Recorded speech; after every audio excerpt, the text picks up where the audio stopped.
Welcome back, my lords and ladies, to the Cast Beyond the Wall. We are your guide to all things Westerosi, and we're here to bring you a review, analysis, and fan v fan debate of each episode of HBO's hit show, Game of Thrones.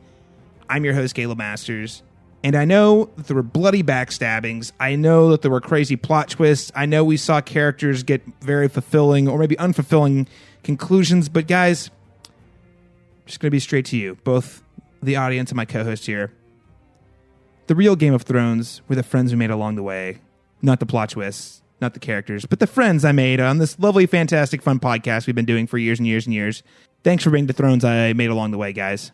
It makes my whole plot kind of awkward now because, I mean, there's still some more backstabbing to be done. Oh, God. He's scheming for the last episode. Okay. Well, today we're going to be giving our initial review for Season 8, Episode 6, The Iron Throne, the series finale of Game of Thrones, before jumping into a storyline-by-storyline breakdown. This is the end, guys. This is the end of the road. Everything we've been watching over the last several years has led to this. Ever since 2011, Game of Thrones has been bringing us really high-quality, compelling TV that has both delighted and enraged the internet. It's been a part of my entire young adult life, so it's quite a pleasure to be talking about the final episode. To think that we started this in Season 3 and we made it all the way this many years is very exciting. So I can't believe we're actually talking about the series finale. But of course, I am not doing this alone. I am joined, as always, by my co-host from the Dornish lands of Arizona. Sir. My name is Austin Lucari, and did I ever tell you guys the time that I once walked into a brothel with a honeycomb and a jackass? None of that here. You're plotting against me. I don't want to hear the punchline of that joke. I do want to hear the punchline of that joke. I'd like to know what happens in that scenario. Well, guys, here's the great thing. In the world of fan fiction we live in now, you can write your own punchline to that joke. Enjoy, fans. You'll never know the answer from George R.R. Martin or Benioff and Weiss, but you too can have your own answer. From the Starkish lands of Kentucky, sir. My name is Daniel Stull, and I don't know, Season 8, a lot of things came together, a lot of things matched up and really fit pretty well. Caleb, did you recognize Robin Arryn there at the end? You say that, but I actually didn't for a second. It took me like a really legit minute. Like, as in people in the room had to tell me who it was. He's a lot bigger. Shit. Like, he grew a lot, right? Yeah, so I guess, does Season 8 confirm that, like, breast milk is the way to grow in Westeros? Because, like, you got Tormund, yeah, and then you got whether Robin. It's from your mom or your giant friend. I mean, both of them just like, I'm thinking that's what Season 8 was truly trying to show us. The National Dairy Council will be very pleased. Maybe that's one of the extra seats on the small council was the Master of Dairy. I think that's very appropriate. All right, well, guys, oh boy, the jokes are coming fast and furious for the listeners out there. Now, if you want to keep up with all of our posts on Game of Thrones in the next couple of weeks, you can track our posts on our social media channels, including Twitter at cast_beyond_GOT and on Facebook at facebook.com/castbeyondthewall. A couple of announcements. First and foremost, we have 2 episodes of Cast Beyond the Wall left. This episode, discussing the series finale, and next week we're going to have a special episode where we take a look back both at Season 8 as a whole and the show as a whole, kind of really weighing and chewing on and thinking about what did this whole show really even mean. Now that we have the whole tapestry, what did it all mean? Was it worth it?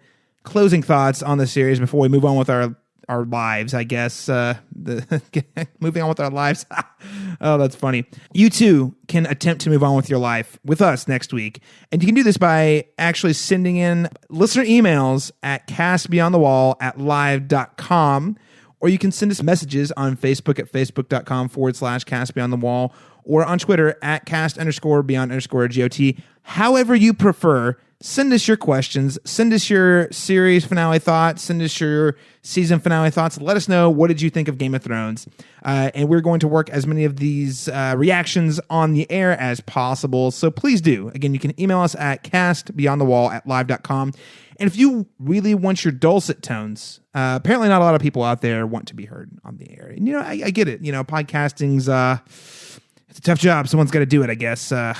But But if you do want to contribute to the show and be heard on the air, you can submit listener memories. So what is your favorite memory of Game of Thrones as a whole? What are some of your top moments that you loved about the show and why?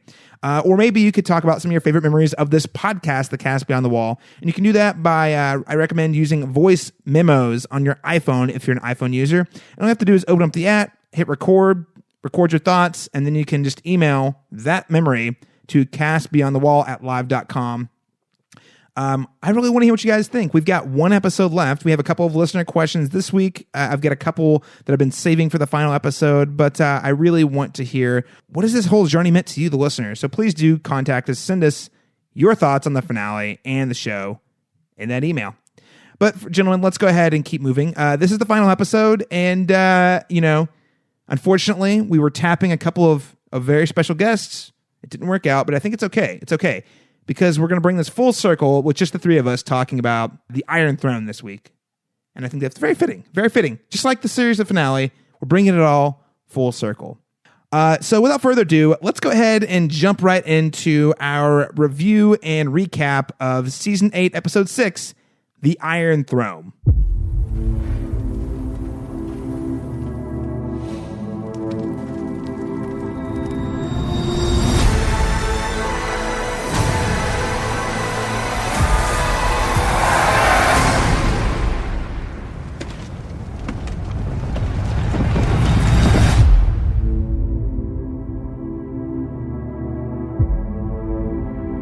All right, so let's just go ahead and kick things off by talking about what we liked, what we didn't like, kind of weigh it out. Was this a satisfying conclusion? Austin Lucari, we'll start with you. What did you think of the series finale of Game of Thrones? I think this final episode, really paid off on a lot of things and even rectified a couple situations that I thought the show had gone astray on. It really provided some nice closing moments for a couple characters.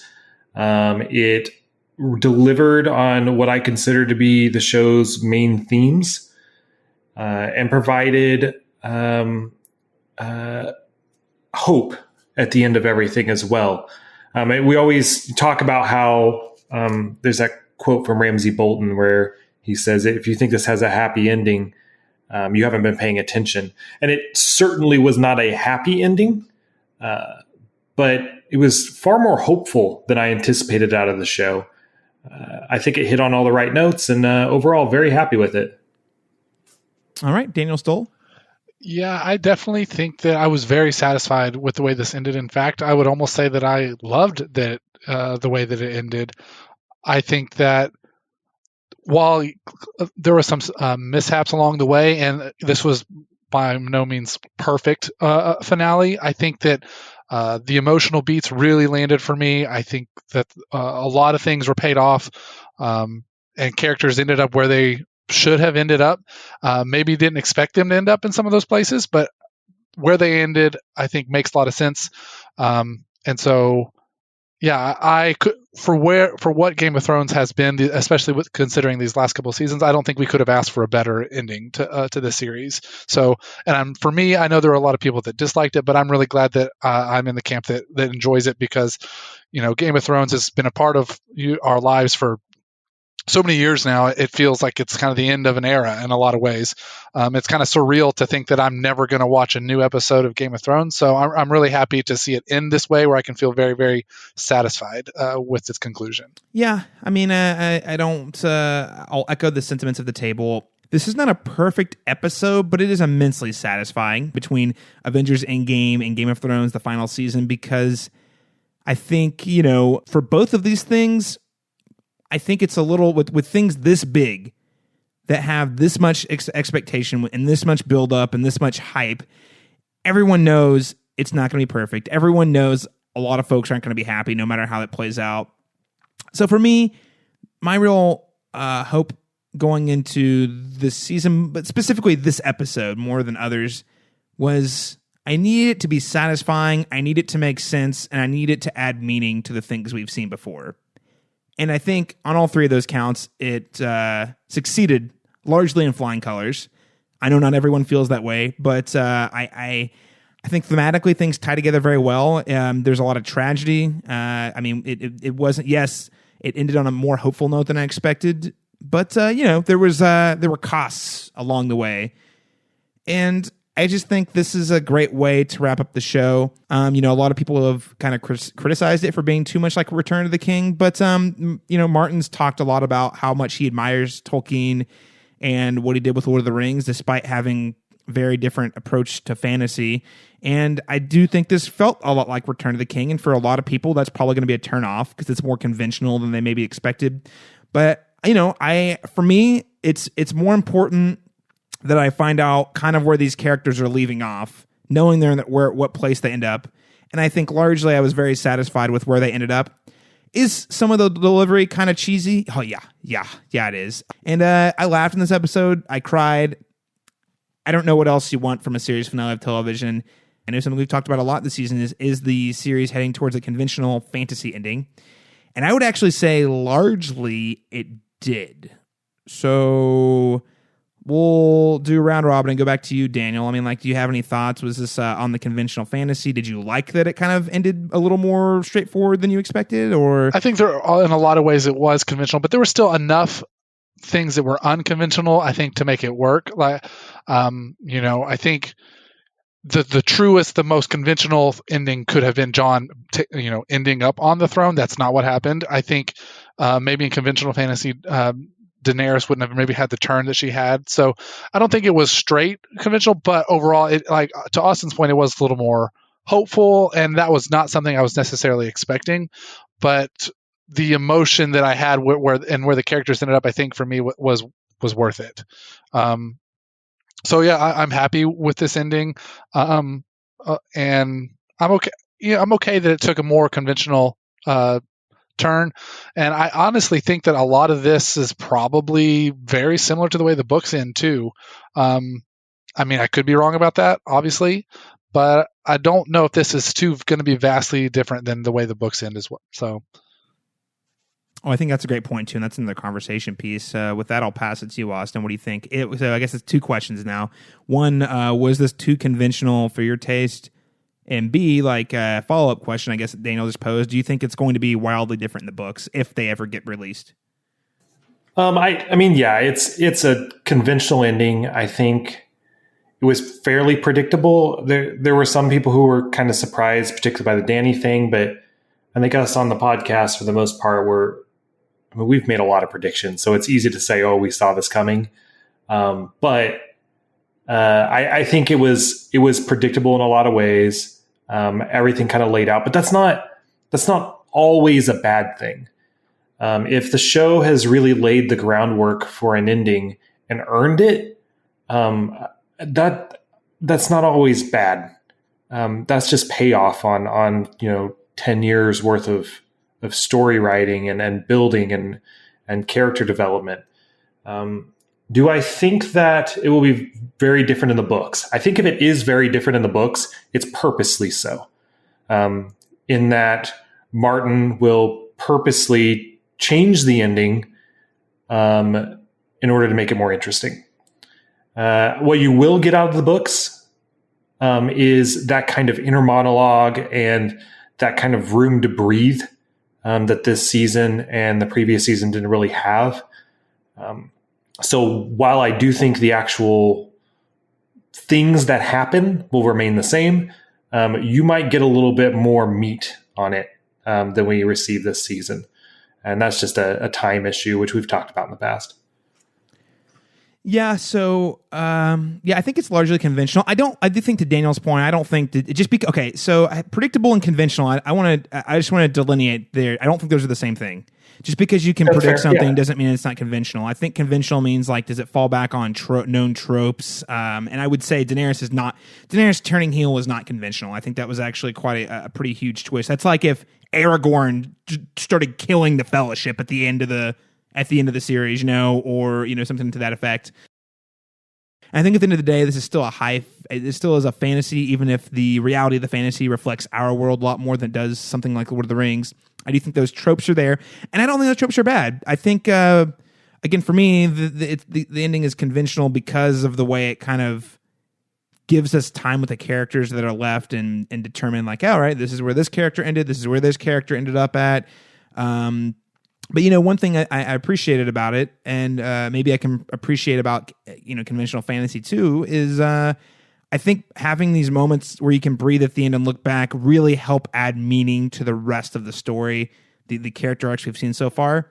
And, maybe that's conventional, maybe that's tropey, but also like, I think that adds huge value to the story.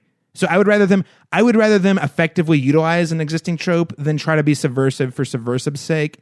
And I know a lot of people have disagreed with me on when that's been done, but I think this is a great case of them utilizing tropes to really add new meaning to what we've seen so far. But yeah, and in fact, some of those tropes, some of those kind of cheesy moments, like fixed some issues that we had earlier in the season with character moments that we'll talk about on later, but like Brienne and Jaime and Cersei, like there are several issues we had with characters, kind of what we thought were final moments that I think were really well done in this episode, and if not fixed it, at least like gave us a fulfilling closure on the character.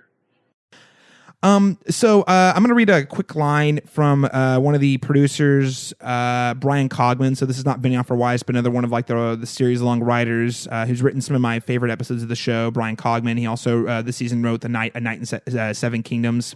That's the second episode of the season, maybe my favorite episode of the season. I still don't know how I feel about a lot of what happened this season, and I actually helped write it. Cogman says, it's emotionally very challenging. It's designed to not feel good.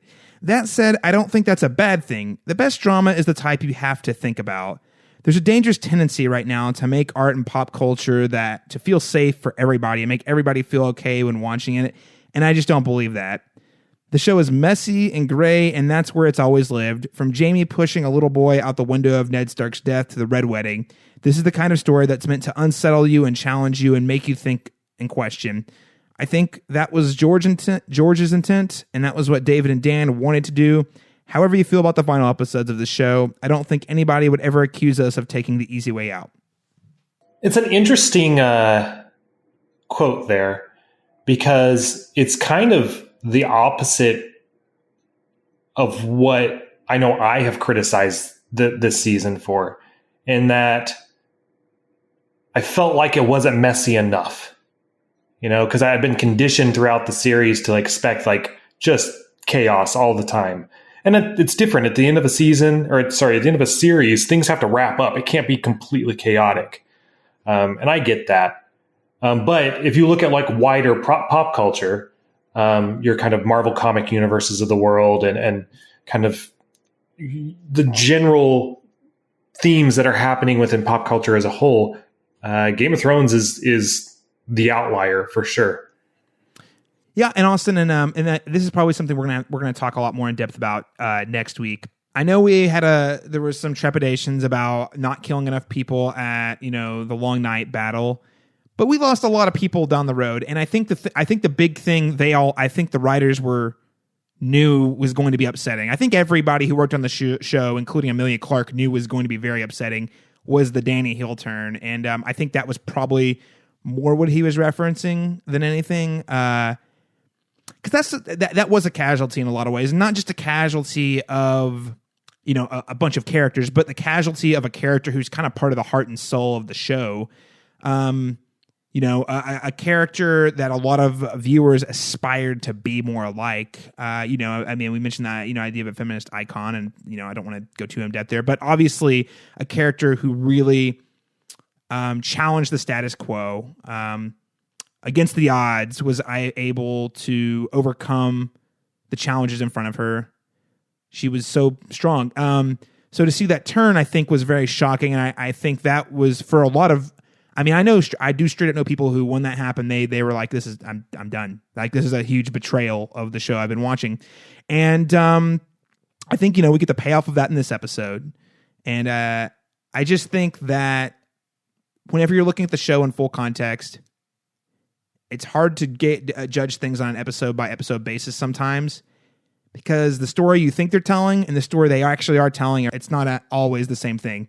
I honestly feel really bad for the people that like the audience that loved her, because that, even as someone who wasn't like a super hardcore Dany fan, I know that it can, if like you were saying, Caleb, if you feel like that's what you're watching Aragorn, and then all of a sudden it turns out this way, that is like gut wrenching to have to experience that as someone who loves someone or loves even a character in that way. So it's like if you're a Oklahoma City Thunder fan and Kevin Durant leaves your team, goes play for the Warriors. It hurts. It hurts inside, doesn't it? Yeah, that I think that, and that's part of Dany's point, I think, and it's maybe the show didn't execute her story perfectly, but I think it's very fitting and sad that that's how it had to happen. Man, I know the show's controversial, and maybe, and yes, at times I think it unintentionally says things it doesn't mean to say, and the execution hasn't always been perfect. But again, for something like this show to get as popular as it has, I think is interesting and very telling of the times we've lived in like the 2010s.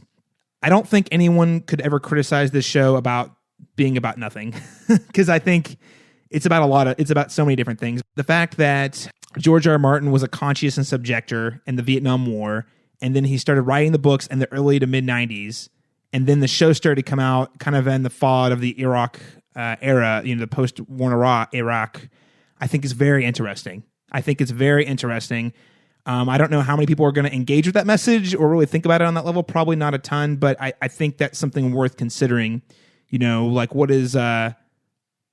Sure, you might have the most noble intentions of the world as a country, as a people, as a group of people, but consider what your actions, like consider the cost of what you're doing. Like, sure, your intentions are noble, but whenever you start to implement and act on your ideas in ways that are, dehumanizing to others and harmful to others, what does that really look like? I mean, you might think it's good, but what does it really look like? And I know that's a tough pill for people to swallow when it comes to Daenerys. Someone who, again, I have had mixed feelings about throughout the series, but generally I think it's an incredibly well-written character. Again, powerful woman on the show. And I understand, there are people who have tattoos of Daenerys on their body, people who have children named Dany now, and it's just like, it takes on a whole new meaning, right? We need some distance from it. Classic George R.R. Martin, Ned Stark's beheading, Red Wedding, Oberyn Martell, moments that in the moment you just can't believe it happened. But then when you go back and rewatch it, it's not only is it there, it feels inevitable. Like those moments feel like there was no other way it could have gone down when you're rewatching it. I do specifically remember yelling something about crappy writing when Oberyn died. I know. I remember like multiple times, because you're like, this is so bad. The show is only winding me up just to let me down. I don't think any of your major plot points here are unique to the show. No. In fact, to Daniel's point, I think, I guess answering going back to the follow-up question Daniel asked, I don't know how Martin's going to end it. He has claimed that he will not change things, his writing based off of like internet theories or what people say. I tend to believe him when he says something, but we'll see. Yeah, but he also claimed he'd be done with the sixth book by now. Fair enough. But I'll also say that I don't think the outcomes we witnessed in this episode would be different written. I think they might be executed a little differently, and as Austin added, the ability to read what's going on in these characters' head, I think would add another layer, but I don't think the actual outcomes are that much different.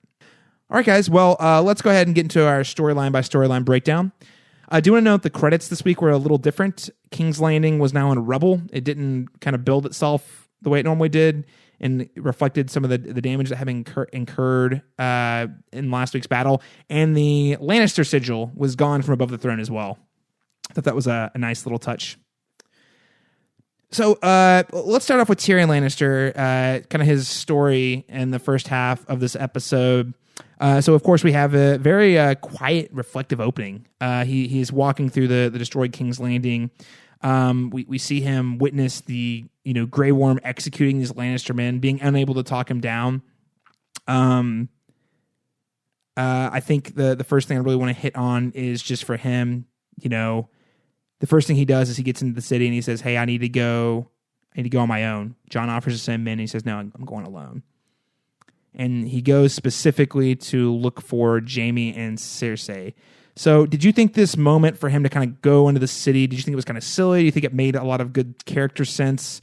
And do you think it paid off emotionally that he got to see they find their bodies? Yeah, 100% on all of that. I did not think it was silly. I thought it was extremely emotionally impactful. You see him walking through the city. You can see the regret on his face, knowing that he helped cause all of this. And it's a slow, kind of dreary walk down to the lower levels of the Red Keep where he finds his brother and sister. For Tyrion, it was like his own version of Cersei's walk of shame. Like he is reevaluating everything. And just even that walk alone was just like a huge character moment for Tyrion. Now, when he finds his brother and sister, Jaime and Cersei, that just like quick moment with them and with Tyrion there, I felt like really helped Cersei's kind of final moments as a character. I think it provided like a really good feeling of closure that you don't just get with the rocks just falling from the ceiling. It really helped wrap that up. And we will see a little bit more about Jaime's character in a later scene. But overall, I thought it was important for the entire Lannister family. Good points. And I think for me, it kind of helped clarify. Just understand exactly how much Tyrion does care about his family. I mean, obviously his actions throughout this entire conflict, he's been trying to find ways where he's been trying to create win-win scenarios for everybody with minimal bloodshed. He's like, I want us all to walk away and be okay. He doesn't want Cersei to bite it, even though he has every reason to do that. So I felt in this moment, this is where we get to see him kind of reckon with his failure, really.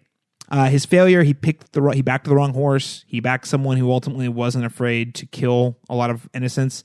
And, Cersei and Jaime, I think, especially with Cersei, I mean, far from innocent, but for him to kind of come to terms with the fact that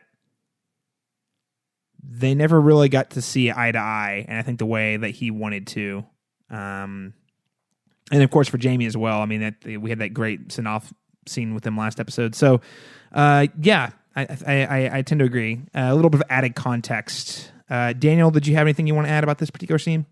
No, I think you guys pretty much covered it. I think that Peter Dinklage's performance really sells the scene on, Tyrion has always said back to, I think of maybe it's episode 1 or 2 of the entire series where he says, well, he's always loved his family, I think is the way he phrases it. And you really see that coming out here, despite all the things that he's gone through with Cersei. He did not want to see her die. He didn't want to see her child die. And then, of course, to the love that he and Jaime shared, I think that the emotion that he's had, as you said, speaks to just how he deeply considers himself a failure in this moment, and that he could have maybe done something to change it, but he was unable to. So, yeah, this scene works all the way. I actually thought so we have Tyrion going up, and he confronts, and he actually sees Dany gives this really rousing speech that we'll touch on here in a second. And after the rousing speech, Dany looks over to him and says, "You freed your brother. That's treason." He says, I freed my brother, and you slaughtered a city." Tosses his hand pin, turns in his resignation in epic manner. I don't know about you guys. I was freaking out. I thought he was toast. I thought he was toast in this moment. I thought Grey Worm was going to come and kill him, or something bad was going to happen. So I thought this was a really excellent exchange. I don't know if there was anything you wanted to add about his particular resignation. If not, we can keep moving. But I just thought it was a pretty exceptional little moment. I was happy Tyrion finally grew a spine. It was nice to see, considering the way he's been the past 3 seasons, couple where seasons, he's just been kind of like just not himself ever since he killed his father and Shay. What I thought was more, I shouldn't say more interesting. What I thought was also very cool about the scene was Dany's entrance. The camera work as she's like walking underneath the arches, and you have Drogon behind her, but you can't see any of Drogon until just his wings come up. And it looks like Dany has these like giant dragon wings. Is the coolest scene, coolest like imagery probably I've seen this entire season. It's pretty good. I know a lot of people online were all about it. I liked it a lot. I did find it to be slightly on the nose, but it was so cool. I didn't really care. There's a lot of that in this episode. There's a lot of on the nose. Yeah. Very on the nose. Again, I don't think it was bad. I actually think it was a super cool moment. Like her walking out under the archway, dragon wings popping behind her, like ash and or snow just coming down in front of her. It was a stunning shot. In fact, like this is all this like the soldiers all lined up and the Dothraki kind of squealing on the horses, like eerie as all get out scene. Like I just want to say, setting the stage, like it was a really powerful scene. I mean, so Tyrion's actions I think kind of contributed to that. Daniel, anything you want to note there? Yeah, I think that to me the biggest part was what Austin talked about was Tyrion's willingness to just, he's been saying for 2 seasons to her now, don't do things like this, and she goes ahead and does it. So I think for him, it really is about just saying like, you did what I asked you not to do. I have to that's my whole job. So I think that him having that moment and basically calling her on that was really, really what I really, really enjoyed about this scene. In particular. So yeah, so then of course the next follow-up we have is an exchange between Jon and Tyrion, and this is probably one of my favorite scenes of the episode, because I felt like it was a good old Game of Thrones scene. 2 people in a room talking, and I thought the writing was actually pretty top-notch. Performances were really stellar between Tyrion and Jon. Basically, Tyrion's trying to persuade Jon into seeing the error of Daenerys' ways and basically saying, I've done fucked up. I screwed up. I made a mistake. Varys was right. And now it's up to us to fix it. In fact, it's up to you to fix it. You're the only one who can get close enough to her to do it. So you get to choose who the next queen is going to be based on your actions.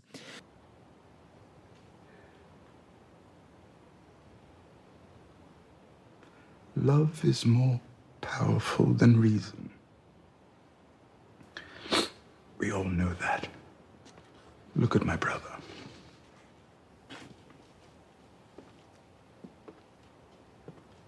Love is the death of duty.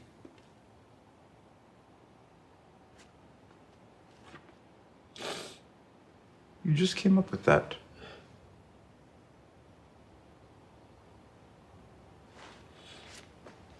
Maester Aemon said it a long time ago.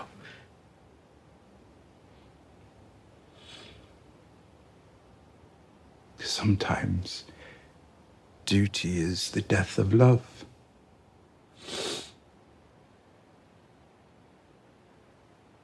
You are the shield that guards the realms of men. You've always tried to do the right thing, no matter the cost. You've tried to protect people. Who is the greatest threat to the people now?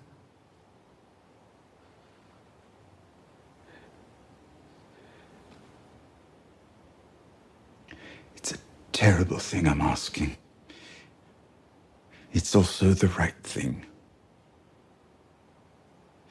Do you think I'm the last man shall execute? Who is more dangerous than the rightful heir to the Iron Throne?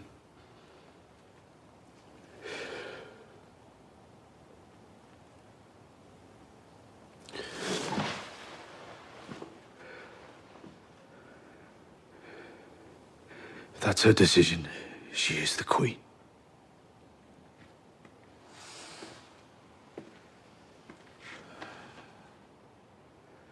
So I'm just curious if you guys had any particular thoughts on this scene. Was there ever maybe a moment you thought that Tyrion's persuasion wouldn't work? And also maybe one thing I took away from it was just that there was loaded with references to past scenes.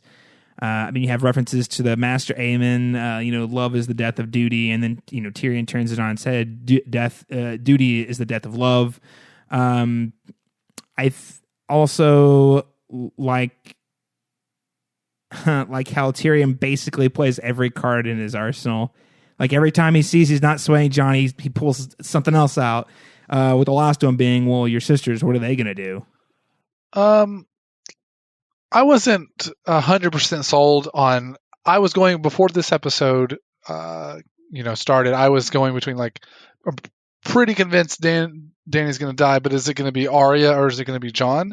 Was what I was thinking going into this episode. As this conversation began, I was just more and more convinced that it is going to be Jon. So for me, I had more maybe questions going into it, and then but this really solidified that. Yeah, this is Jon's moment. So no, I wasn't really ever thinking it's not going to work. I think this really sold me on Jon going ahead, and even though he definitely clearly struggles with the decision, Tyrion really lays it out for him, to making it clear that this is the decision he has to make. I agree. I was kind of wavering back and forth between. I have for a while whether it was going to be Jon or Arya. I was pretty heavy on the Arya train, that she was going to be the one to finally kill Daenerys. She didn't. But like you said, Daniel, throughout this scene, it became very clear that Jon was going to be the one to do this. The main thing I took away from this scene was it erased all doubt I had about Jon being potentially fit to rule. I don't even know if I've said that correctly, but Jon's an idiot. He's a complete moron. And he 100% doesn't give a crap about anyone. Doesn't give a crap about all of Westeros, the city, what wars are being fought. Nothing sways him until you bring up his sisters. That's not a good ruler. He sucks. And I'm really, really glad that he did not get a chance to sit on the throne. All right. This actually goes to a listener question we received a couple weeks ago via Facebook. And basically they were asking, well, why do you guys hate Jon so much? I don't hate Jon. I love Jon. And I will say, reading Jon in the books actually helps add quite a lot of clarity and justification for his really boneheaded decisions. Obviously, we're in totally original territory now, so I can't wait to read how George R.R. Martin's going to try to justify some of these really, really dumb decisions, because it takes, I know to your point, Austin, it takes Tyrion a lot to get him over, because it's like he kept saying, no, it's treason. I'm like, dude, did you not just walk through the city? You saw Grey Worm execute those guys that you called him out on. Yeah, no, it comes across as aggressively stupid. I do again. Yeah, I just can't wait to read how this is going to play out in the books, because that's the thing. Even in the novels in those first 5 seasons, Jon makes some really boneheaded moves, but you totally see the rationale. You're in his head. You see his rationale. You see the emotion. It's not just logic. It's not just his logic. His emotion is built around these decisions and how he wrestles with them. And then you're like, oh, cool. I totally see why you're doing that. And obviously, again, things have been sped up and streamlined so much, I'm not even sure if they're going to play out in the same way. I think the events will happen. It'll probably play out a little differently in the novels. But in the novels, you're like, dude, I would have loved to have read what was going on in his head in this moment. And these few episodes. He's just makes the dumbest decision. Not even Ned Stark would have done this. Truthfully. Ned betrayed his own king by hiding Jon to begin with. So it's just it's not even a Stark quality. It's just Jon has horrible decision-making abilities.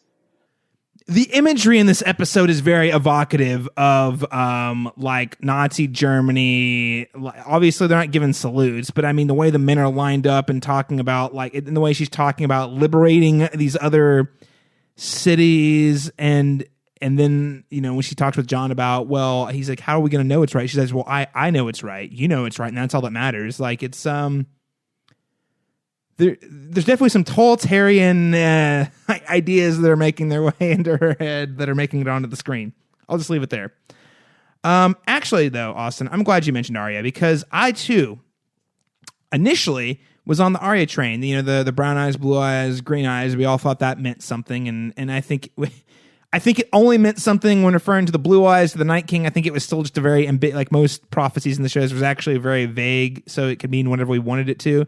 So obviously, but as we know, Jon and Arya have an extremely close relationship, and so Arya making that sort of comment, and even if it was probably a silly comment about knowing a killer or whatever, because like clearly she is. We just watched her do everything. Like, I know a killer when I see one. What tips you off? I don't know, Arya. What possibly could have led you to this conclusion that Daenerys is the killer? So yeah, it's a little silly, but I think it's there to have to put it in like his sisters are also having this feeling of Dany is not who we want or whatever, and it's there to have more motivation for Jon. It's silly, but I think that's why it's there. It's not so bad that I want to go. It's not so egregious that it's takes away from anything. It's just kind of silly, I think. Agreed. It's silly, unnecessary. She teleports up there to Jon, as if Jon needs any more reason to kill Dany at this point. But though obviously we just talked about it, he did apparently need tons more reasons. Arya's a fan favorite. They just wanted to give her more screen time, so they did. Do you guys feel disappointed that we did not get to see her kill with the face trick thing? Everyone was like, "Oh, we're saving that for a big one for last because she didn't use it last week." I mean, did you guys? I don't know. That technique is not really what defines that character for me, so I don't. In care, fact, I guess. A lot. I feel looking back. I mean, I know there was some confusion of really what they were going for with that storyline, but looking back, a lot of it seems to be. She did not decide to be a faceless man. She decided to stay Arya Stark. So she just, I know she used the face to wipe out the phrase, but a big turning point is when she leaves Braavos is because she decides she wants to be Arya Stark, and this is her, not a faceless man. So I don't know. I was not upset that she didn't use it again. I think I'm fine with it this way. Yeah, again, I thought she might utilize that when I initially thought she would kill Daenerys, but I did. By the end of the week, by the end of this last week, literally like on Monday, I was like, yeah, she's totally going to kill Dany. It's all Arya. She's going to use, she's going to kill Grey Worm, steal his face or whatever. By the time I got to Friday, I was like, no, actually, I think that'd be pretty lame. And again, I think for her to use that technique again kind of goes back to she just decided not to be a killer for killing's sake, for vengeance sake. So why would she go back to using the same tools that she had to be a killer? Protect your family. Like I said, it would only happen if Jon was in danger. Right. That was the scenario I was envisioning, at least. It didn't happen. I'm totally fine with how it ended up happening. But yeah. I just threw it out there because I know I've heard a lot of people, everyone was like predicting she would use it, and I know a lot of people who are probably pretty disappointed that she didn't. Also, I think it would have been super fan servicey, and I'm glad we did. I mean, not saying there's not lots of fan service in this season or this episode, but man, there's some that would have felt really in retrospect. I think that'd feel really shameless and out of character that would have felt weird with where they were taking that character. So I think I prefer that they didn't use it, but I felt like for those fans out there who are like, why didn't she use that thing? You've been heard, and we also think it would have been lame and kind of silly and gone against where her character's been heading this season. So yeah. All right, let's move on to this is the meaty storyline. So Dany and Jon. So obviously, as we mentioned earlier, Daenerys kind of has this really epic entrance. She walks in to give a victory speech that rallies her troops. So mostly the Dothraki and the Unsullied. And her speech, it rips lines specifically from both. It's a speech that's been recited twice before, or at least excerpts before. The first time is Khal Drogo when I believe it's after he pours the golden crown on Viserys. I believe it's where basically he's like, "We're gonna go and we're gonna take Westeros for our queen." That's the example I frequently use as the show. And man, sorry, this hits on something bigger. It's a speech that really hits on where the show was going for me, because you guys have heard me tell the joke before, right? I don't know if I'm sure on the podcast, but Daniel and also I know I've heard this joke where I'm like, yeah, that's the scene where Jason Momoa comes in. He's like, we're gonna rape their women, kill their children, and you're like, yeah. Oh wait, that sounds pretty awful. But you're like, his charisma is just so high that you don't really care. Seriously, it's been a joke I've been like throwing out there for like a long time. But like now we're here in the season, and they use that speech again in season 6 after she's trying to rally the Dothraki. Okay, so after she kills the other lords of the Dothraki lord, other cows. The next episode after that, she's trying to motivate the remaining Dothraki. Obviously, they saw her walk out of the fire, and she's like a goddess and all that. But they've been walking through the desert. They're really tired. So she uses that same speech. She goes and gets her dragon, Drogon, flies over on a mountain cliff, and gives like a kind of a shortened version of the same speech to the Dothraki. Gets everyone fired up, right? And again, audience, you're like, yeah, we're going to go get Westeros. We're going to cross. And then later that season, she crosses the Narrow Sea. And she's channeling that here again. It's she says, you have honored your promise. You've killed my enemies in their iron suits. You've torn down their stone houses. Again, kind of channeling. Again, it's like a light reference to that speech has been given twice before. I just think again, as I mentioned earlier, the way they recontextualize it, the meaning is so much different when you put it in Westeros and King's Landing against characters we know. It was one thing when she was lighting up Marine and air quotes liberating Marine and killing like nobles and slave owners. But whenever we see her use it here, it's like apocalyptic, and the way she's even talking about how we're going to go liberate people from across the seas, from Winterfell to Lannisport to Karth, like, basically like a world domination speech. But she's shown this idea that we're going to free people from these tyrants. Anyway, very eerie. I like it. I like how it's a callback, kind of a callback to a few speeches. Then, of course, she ends it with, "Will you break the wheel with me?" Being, kind of referencing her first talk with Tyrion about how she's going to break the wheel. So, and she, of course, Emilia Clarke again, hats off, delivers this whole thing. And Valyrian, Dothraki, one of those two. So, question for you guys. Did you guys think this was an effective inversion of kind of like a once triumphant speech we've heard? Did you think it worked, or did you think it was a little too pointed and on the nose? Yeah, I think it worked really well. We talked about it a little bit at the beginning of the episode. The fact that they're using the exact same language is extremely important. And the imagery change from previous times it was used is also extremely important. Is it on the nose? Maybe, but I think it was 100% necessary, because what it effectively does is it forces you to view what you've been cheering for the past 7 seasons in a completely different light. It's like painting the same picture in red rather than blue. It ends up, the way you feel about it ends up very, very different. So I guess you could call it on the nose, but it was 100% necessary in order to drive home the point of, we've been cheering for this person every time she's murdered, massive amounts of population. Should we have been doing that? Or did we only cheer for her because we didn't care about those people there? Yeah, I mean, I think Austin, I completely agree with Austin. And what he's saying here, it causes us to look back and see all those moments were clearly, were leading to this. And any of those good moments that we felt, should we have felt them? I think that's clearly what is happening here. And I think that it really works. I think it makes a lot of sense. And yeah, I mean, there's nothing really more to say. I think you guys got it.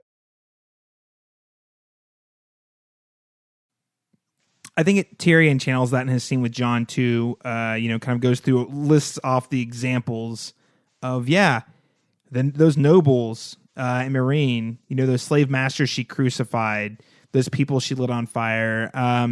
Everywhere she goes, evil men die, and we cheer for it. And she grows more sure that she is right, good and right. With every kill and every victory she has, she's convinced that this is just what she's supposed to do. And again, that is kind of the tragic piece of it, though, because I mean, she was a slave at one point, and for her to walk out of that fire with the dragons definitely is a sign of like destiny and magic and like something special, like you have a unique purpose. So I think that adds a layer of tragedy to that. But yeah, I think Daniel Austin hit it on the head. Like, this is very important. I think it's really, really important they use the exact same verbiage, like super important, to kind of get the idea and theme across about, like, you're really, everyone's kind of the hero of their own story, and villain in others. So did you guys like kind of all the apocalyptic? I know I've praised it already heavily, like just the look of it and everything. Did you think this was a little too theatrical, over the top? Again, the ash and the snow falling down. Did you think that was a really effective set design and art choice for the art direction? No, I'm back to the same thing. Really, I think it's important. I think that imagery is important because were it on the other side of the sea, we would feel very triumphant about it. But because it's in King's Landing, and they're really trying to drive home the point of you shouldn't really feel good about these types of things. So I think it was effective, and I think it was very, very important, and it helped set the tone, I think, for the events that were to come there. I mean, I agree. It's very effective. We're not supposed to feel comfortable or good about this, and those emotions definitely come through. Yeah, I think it works. But let's go ahead and move on to what I would say is the climactic moment of the episode. This is when we see Daenerys walk into the throne room. It's snowing. Ashes are falling. We're not really sure. It's a combination of snow and ash are coming together on this throne room. And she sees the Iron Throne and kind of walks over to it. This is really a fulfilling. The show, we've talked about prophecy a lot. Really, at the end of the day, if you're really honest with yourself and you look back at the show, there's actually not too much of an emphasis on prophecies. But the one big prophecy we definitely got was this, because he goes back to the sequence of the House of the Undying, where she walks through the same kind of very similar looking throne room. In that sequence, she actually doesn't quite touch the Iron Throne, versus here she actually makes it all the way. In that dream scenario, she gets called away. She hears her dragons and ends up walking through to the north, which we'll get to in a second. But this is kind of a fulfilling of that prophecy in a lot of ways.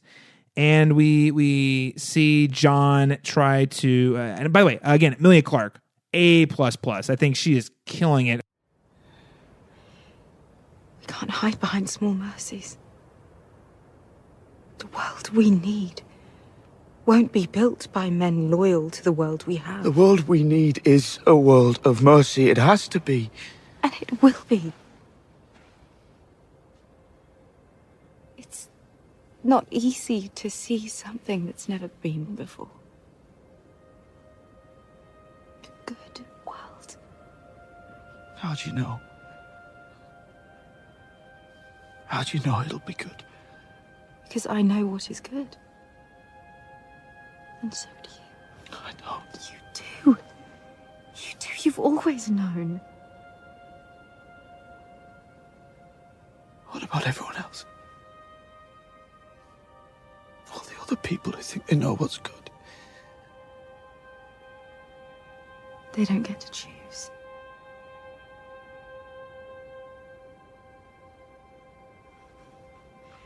Be with me.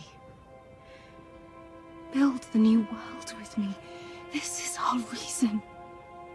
It has been from the beginning, since you were a little boy with a bastard's name. And I was a little girl who couldn't count to 20. We do it together. We break the wheel together. You are my queen. Now. And always. Did this moment between Dany and Jon work for you? Daniel, we'll start with you. We've been saying this for a couple seasons now. It does feel a little rushed. But despite all of that, I think it does work. I think you clearly can see the struggle that Jon is having in this scene. He doesn't want to do this, but realizes that he has to do this on some level. And some of the language that she is using I think really helps him make the decision in a lot of ways, where she's, he says, like, I don't know what's good. He's really struggling with that, where she seems to be like, I know what is good, and what I'm saying is good is what matters, where, he's much more vulnerable and saying, I don't know what's good. I struggle with that I struggle every day. Am I making the right decisions? Am I doing what's right or wrong? And when he sees that, I think that kind of helps him make the decision a little bit. And I think, but you mentioned Kit Harington's acting earlier. I think he really sells his struggle in this moment. And so, yeah, I think it really works. I'm just, I mentioned it earlier. I just think it's so sad that this is what happens to her. Again, I think it works. I think it makes sense. I think they've been, foreshadowing this for a while, but it's just still so sad. And for John to have to do it, just even adds to the tragedy of this moment. So I was, I was in tears during the scene. So it worked for me. I definitely felt the emotion. For you on an emotional level, you were pretty moved. Yeah, definitely emotional for me. And I think you're correct on this scene from John's perspective. What I thought was interesting as well was how this scene, I guess I wasn't expecting this scene from Dany. After what we saw in the last episode where she just snaps and she's murdering an entire city, to see her calm down and try to talk through things with some level of rational thinking was actually a little surprising to me. But I thought it was really good because it did show that despite what we saw, Dany didn't just turn into this monstrous figure. She did what she did because she thought that was what was right. And I think that says a lot about people's actions, who we view as villains, people we view as bad people or leaders. They're doing the things they do because they think they're right. And in reverse, the people who we think we're doing good things, maybe they're not as good as we think they are. So it was an interesting way to try to humanize a character who had just murdered 1 million people. And I thought it was pretty effective. What she's really talking about is like purification to a certain degree. I mean, that's, again, I hate to say like the Hitler parallels. God, the internet's going to hate me because I love Dany, but I was really, I mean, this scene did wreck me. There was like 3 scenes in this finale that really got me, and this is surprising because Dany and Jon, neither of them are my favorite characters, but just what it means for how passionately both of these people believe what they believe, and how I think, Austin humanizing her is actually somehow made her more terrifying to me, because no longer is she's not irrationally torching a city. She's like rationally justified it in her mind that this is okay and this is necessary. And she's saying it very rationally. That's, people who believe very irrational things, but are very rational about how they talk about it and present this information and think about it. That's, in my mind, those are the scariest types of people. I mean, you can't just write her off as crazy, because that's not really what that is. She's not crazy. She sees the world through an extremely narrow lens. She sees the world through an extremely narrow lens, and anyone who does not fall in line with how she views the world is an enemy. And she is currently on a conquest to eliminate those people. So, I mean, but she thinks at the end of the day, she's creating a paradise, right? And again, this kind of harkens to a line Tyrion laid down in that scene with Jon. Like, how many people would you kill to ensure that you got that you achieve paradise? Like, if you thought you could make the perfect world, like what's the body count? Like, what would be worth it? And I mean, that's a really legit question. I think that's something that Jon has to wrestle with. And again, I want to reiterate, I don't think Daenerys is crazy. I think what's terrifying is how sane she is talking about doing really terrible things. But also, I think it's still rooted in a human character and a perspective that we've witnessed this entire time. And so you still kind of see it. You see where she's coming from. There's just been a context. There's been a heel turn. The context is different now, so it hurts. So you see what this kind of idea she's been fighting for for all these years, what that looks like in a real world, and questioning not only is she committed to doing it, she has the means to do it at a very effective level. So, it's scary. It's scary and it's sad. But I got really teary eyed whenever they go to the kiss. He says, you are my queen. You will always be my queen. And then he plunges the dagger into her. When you see Drogon come back around, and just you're like, oh my god, what's going to happen now? I love how the camera, how they take time to let that scene breathe. Like you see Jon kill her in shock that he did it, and kind of him process what he did it, and then that whole time you hear Drogon kind of coming from a distance. Drogon's coming. You're thinking, oh man, Jon's a dead man. He's about to get lit up by Drogon. But Drogon doesn't kill Jon. He just kind of throws a a mournful tantrum, and melts down the entire throne room, including the Iron Throne. It's interesting. Again, this is another kind of Tolkien parallel. The only thing that can destroy the Ring of Power, for example, is by taking it back to the fires of Mount Doom. Well, the Iron Throne was forged, by the Targaryens through actual dragon fire. So the only thing that could destroy the Iron Throne was the same thing that forged it, dragon fire. And to see it, I think seeing that throne melt down was incredibly powerful. I want to give a shout out to Ramin Djawadi. Like he mixes like 5 or 6 different themes together in one like really epic movement. Crazy emotional. I was surprised by how I was emotional about Dany's death, and then I was emotional by Drogon coming in and like mourning her death by burning the throne room to the ground and melting the throne down, and just kind of really feeling the consequence of that throne melting down. I think that's something we've talked about on the show for a long time. It's not an original thought. People on the internet have theorized that for a long time. We've been talking about this since basically since this podcast began as a potential option. But I think emotionally it hit home really well for me. Again, between the score, between the performances, including Drogon's performance, I was really moved and like kind of like in awe of what was actually happening on the screen.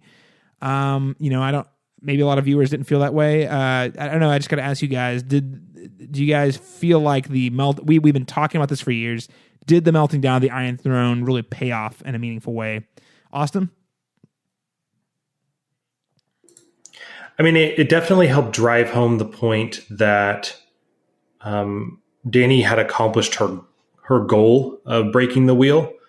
It was it was the on the nose thing I was talking about. This is like the most egregious one for me. And I say egregious in the nicest possible way. In that Dany wanted to destroy the way Westeros viewed the throne, viewed authority. She, in her life, did not really accomplish that all that much, but in her death, really kind of rechanged everything about how that country is ruled. And Drogon melting the throne really symbolized that, in my opinion. So I thought the imagery was really cool. It was a little cheesy in my opinion, but I didn't hate it. So you actually thought this moment was cheesy. Okay. All right. Interesting, because I do think several moments in this episode were cheesy, but not this one, not for me. Again, listeners, feel free to chime in, but Daniel Stull, what did you think this was an effective execution of the scene? Did you feel like it was a really powerful moment? Yeah, I think the moment is, like I mentioned earlier, it's very emotional, the whole build up to the destruction of the Iron Throne. I don't think it's cheesy. I think that, so the actual like Drogon turning and just burning it, that's maybe a little contrived. I don't know. But the actual imagery and what it symbolizes, I think totally works for me. I think it's one of those moments where thematically it makes so much sense that I'm fine with it. Because, as you mentioned, we've been talking about this for a long time, and the moving forward, like the throne is, the seat of power. That is a source of what has caused a lot of the problems that have happened in Westeros. And while we may have not fully removed some of the problems from Westeros, that removing that is a good step forward. So I think that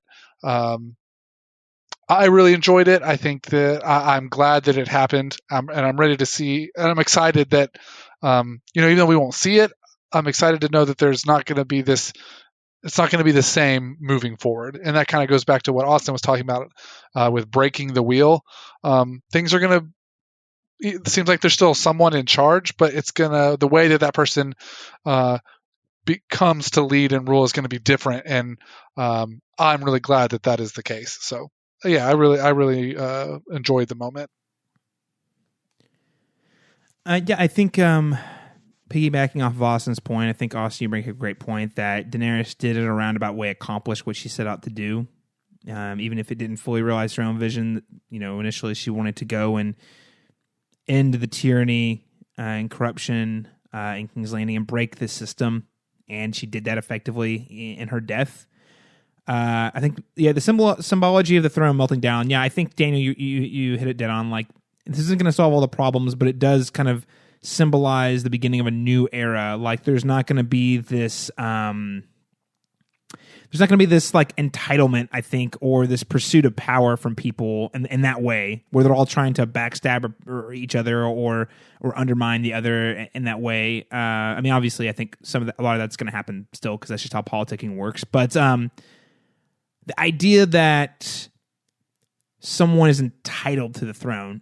I mean, we think Joffrey Baratheon, right? Like you think back about all the people who've sat on this throne, and it was just sort of theirs based out of circumstance or entitlement. And I think, we'll get to later in the episode, but by removing this kind of symbol of the old way in which power was inherited, through a certain lineage, might solve a lot of the problems. Not all the problems, but maybe change how politics work in Westeros, hopefully for the better. I think it's really great. I think it's really powerful, visual. Maybe it's on the nose. I didn't care. I think physical representation is really important sometimes.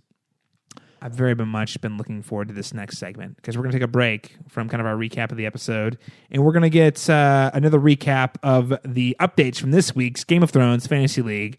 Austin, how about you give us those updates? It was a close call. It was a close race. It was neck and neck there for a minute.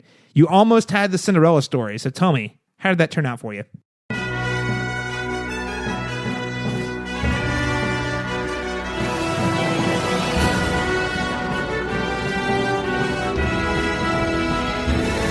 So as you may or may not remember, last year we did a Game of Thrones Fantasy League where we draft characters from the show, and they are all given points based on things that happen in the show. The 5 categories are violence. Any man dies with a clean sword, I'll rape his fucking corpse! Sex and nudity. The gods made this, and it delights me. Wits and schemes. Chaos isn't a pit. Chaos is a ladder. Status and power. Power is power. And finally, drinking and eating. I understand that if any more words come pouring out your cunt mouth, I'm gonna have to eat every fucking chicken in this room. If you haven't found out by now, why are you still here? No, we've been doing a fantasy league for the past 2 years. This year, Caleb has kind of held a lead throughout the entire season. We've drafted characters, 10 characters each, and those characters are scored. Right now, Caleb is in the lead. I say right now, it's over. Caleb has won with 1,815 points. I closed the gap a lot, actually, surprisingly so. I was starting to sweat last week. I know you were like halfway through, like there's no way I could catch up. And then last week you caught up quite a lot, and I was like, I don't know, man. It's all it takes is 1 or 2 big power moves. Is what it is. You benefit sometimes and you lose sometimes because it's all subjective here. But I came in second place with 1,760 points, 45 points behind Caleb. And then Daniel actually made a huge comeback as well. thanks to the ingenious pick of Brandon Stark. He ended up with 1,325 points. While not good enough to win it, he did make a respectable showing, especially in this last episode. This final episode, Bran was the top scorer for obvious reasons, with 270 points. The Verge named Tyrion as the MVP for his political guidance, particularly at the end of the episode. And just a few things to note here, statistically, and just going to pat myself on the back. I had selected the top scorer of the entire season in Daenerys Targaryen. She ended up with 480 points. Burning a city will get you some points. It'll do that. Sacking City is big points. But not only did I have the highest score, I also had 3 of the top 5 highest scores. I also had Drogon and Euron Greyjoy. And yet, somehow, still didn't win. In second place from a scoring perspective, when we're looking at characters, we have Arya Stark with 385 points, then Bran with 360 points, and then Euron had 290 and Drogon 240. That kind of is the top 5 scorers of the season, which I think makes a lot of sense based on what these characters did. I think the one kind of weird outlier there is Euron, and that's because he got 150 points for a dragon kill.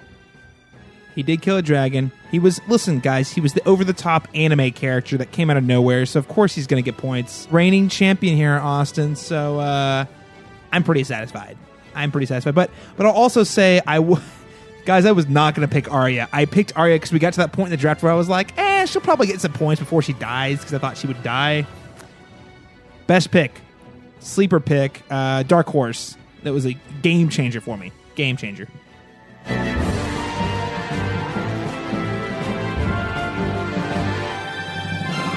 You don't fight with honor. No, he did. All right, so we're back, Austin. Thank you so much again for taking ownership of that fantasy league and handing me the win. I appreciate all you do this season, taking the time to be the announcer, tracking those points, and making sure we're all up to date on those points. So I really appreciate everything you do, and you've done for us the past 2 seasons with the fantasy league, Austin. So hats off to you, sir. I appreciate the sentiment. I still hate you. Just so you know. Well, Austin, I accept your resentment and hatred. Austin, the former title holder, no longer the title holder, Austin Lucari. I would just like to say, I truly am the winner for having Bran. He's the person who's ruling at the end, who's the winner of the Game of Thrones, even though the throne doesn't exist anymore. So I feel like I have an honorary win here. Now, Bran rolls the throne around with him everywhere now. In Austin's very first appearance in our pilot season of The Cast Beyond the Wall. I think I was just a guest host that season. You were just a guest host. It was the pilot season, so the one that's not available to listeners right now. Austin Lucari did, in fact, pick Bran Stark as the winner sitting on the Iron Throne. I did do that. I think it was, season 3 probably? Anyway, moving on, Austin, we have 2 more questions. So who would you actually pick to get the Iron Throne? Like, storylines aside, if any dead, alive, any character could have the Iron Throne. Any character. Who would you pick? I think Bran Stark. I think it's got to be a Stark in the end. They've kind of gotten the crap beat out of him this whole series so far. And he hasn't been on screen enough for me to hate him yet, so I have to go with Bran Stark. But you can't say that he's been on the screen enough for you to really like him, either. No, but he's got a lot of... He's like Daenerys was in the first season. I didn't like her, but she had a lot of potential, and that's kind of how I put Bran. You can kind of see maybe where his storyline's going, and that he's going to do something really awesome. You just don't know what that is yet. It's going to take forever to get there. I totally agree. I totally agree with Austin. Maybe not. He wouldn't be my pick for Iron Throne, but as far as his, reasoning about, because I think Bran Stark's storyline has tremendous amounts of potential, and I'm just biting my nails to figure out what it is. Okay, so last question. That little trip down memory lane occurred on May 24th, 2013. So, right at 6 years ago now. you called who would sit on the Iron Throne when you joined Daniel and former host Alan Bama Rogers to talk about Season 3, Episode 8, Second Son. Congratulations, Austin. You just might have made a solid prediction for once in your life. Yeah, I, on the other hand, did not make a good prediction when I said that Bran's storyline, despite taking it slow, would actually amount to something interesting and meaningful. I make a lot of predictions over the years, and every once in a while, if you predict everything, something is correct. But that one I'm pretty proud of. Ostradamus strikes again. That's right. Damn it. I never should have underestimated you. You underestimated yourself by not picking Bran on your fantasy team, because that, had you done that, Austin, you would have won. Instead, I ended up with Sam. Yeah, you chose Sam. You did choose. I was not going to let Sam beat me. If I'm going to lose, it's going to be because of Sam, not because he did. he beat everyone me. Who survived got like 20 points, right? That includes Sam. So Sam did get you some points this week. He did. He got me like over 100 overall. Oh, there you go. There you go. Good job, Sam Waltarley. All right, so let's jump right into the second half of the episode, which is basically the fallout of everything we've witnessed so far this season. So there's a time jump. There's a scene where it cuts, guys, and spoilers for Avengers Infinity War. Just skip like 10 seconds ahead if you haven't seen Avengers Infinity War for some reason.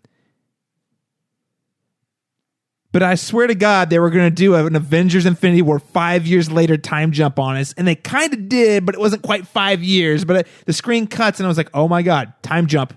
Like 5 months, probably. Yeah. Based on beard growth, which is your only measurement of how time passed there. Yeah, it was kind of weird.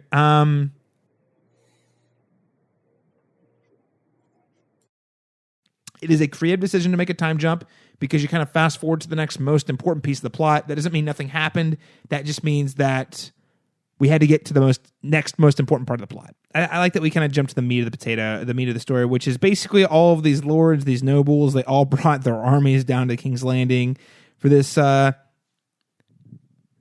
you could call it a gathering that might lead to a king's moot. A king's moot, you could say. You could call it that. Austin, are you satisfied? We finally got your goddamn king's moot.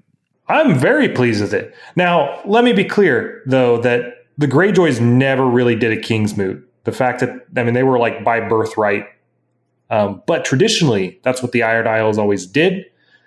And I think it's good. The way they end up deciding on the king, I thought delivered on most of what I wanted for the world of Westeros. We can talk about that a little bit more, but overall, yeah, I was pretty happy. The one really interesting thing, though, about this is when you kind of look around at the lords and ladies of the different houses, the major houses of Westeros, nobody is the same. Not a single one. Not a single leader has remained from where we started, which is kind of surprising. But when you look at like everything that's happened over the past 10 years at the same time as how could anyone have stayed? So much has happened. Yeah, the closest you have is Jon Royce and Robin Aaron, kind of. Robin Aaron, of course, adopted, Lysa. He wasn't Aaron. the leader at the time, right? Right. No, kind of a cool, like a next generation of leaders. No, I thought this was a very good point. And for our listeners out there who might not be familiar, the King's Moot is referencing the way the Iron Islands typically, in the novels, elect their leaders. Basically, you get the leads of all these like fleets come together and they all try to make they all nominate like a king to take over and be king of the Iron Islands, and then vote from there. And that's kind of what we got here, actually. I thought it was a really nice little inspiration, even though they never call it the King's Moot. And it was cut from the Game of Thrones Season 6, where we saw Yara Greyjoy kind of try to make a case for herself being leader. It was a King's Moot. It was just a really weak-ass King's Moot. Again, speaking of the Iron Islands, I actually really like how they highlighted that these houses still aren't all on the same page. They're all have an uneasy temporary truce, but Yara Greyjoy was all about Daenerys. She's like, yeah, she got rid of Cersei. We're happy about that. That's what we wanted. She was a hero, and Jon Snow killed her. We don't want payment. We want justice.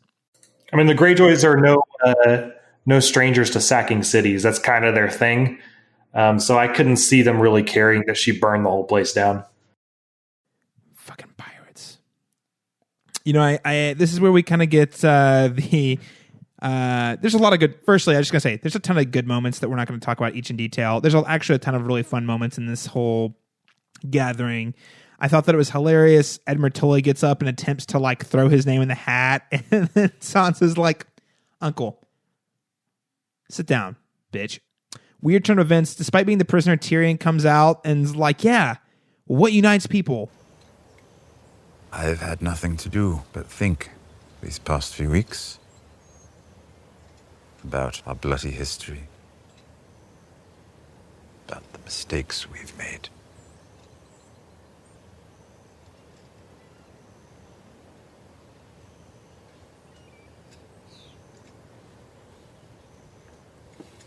What unites people? Armies? Gold? Flags?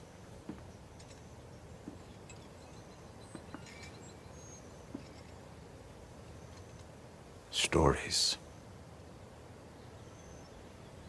There's nothing in the world more powerful than a good story. Nothing can stop it. No enemy can defeat it. And who has a better story than Bran the Broken? The boy who fell from a high tower and lived. He knew he'd never walk again, so he learned to fly. He crossed beyond the wall, a crippled boy, and became the three-eyed raven. He is our memory, the keeper of all our stories.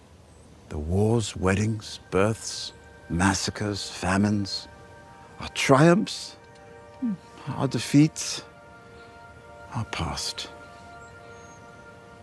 Who better to lead us into the future? Bran has no interest in ruling, and he can't father children. Good. Sons of kings can be cruel and stupid, as you well know. His will never torment us. That is the wheel our queen wanted to break.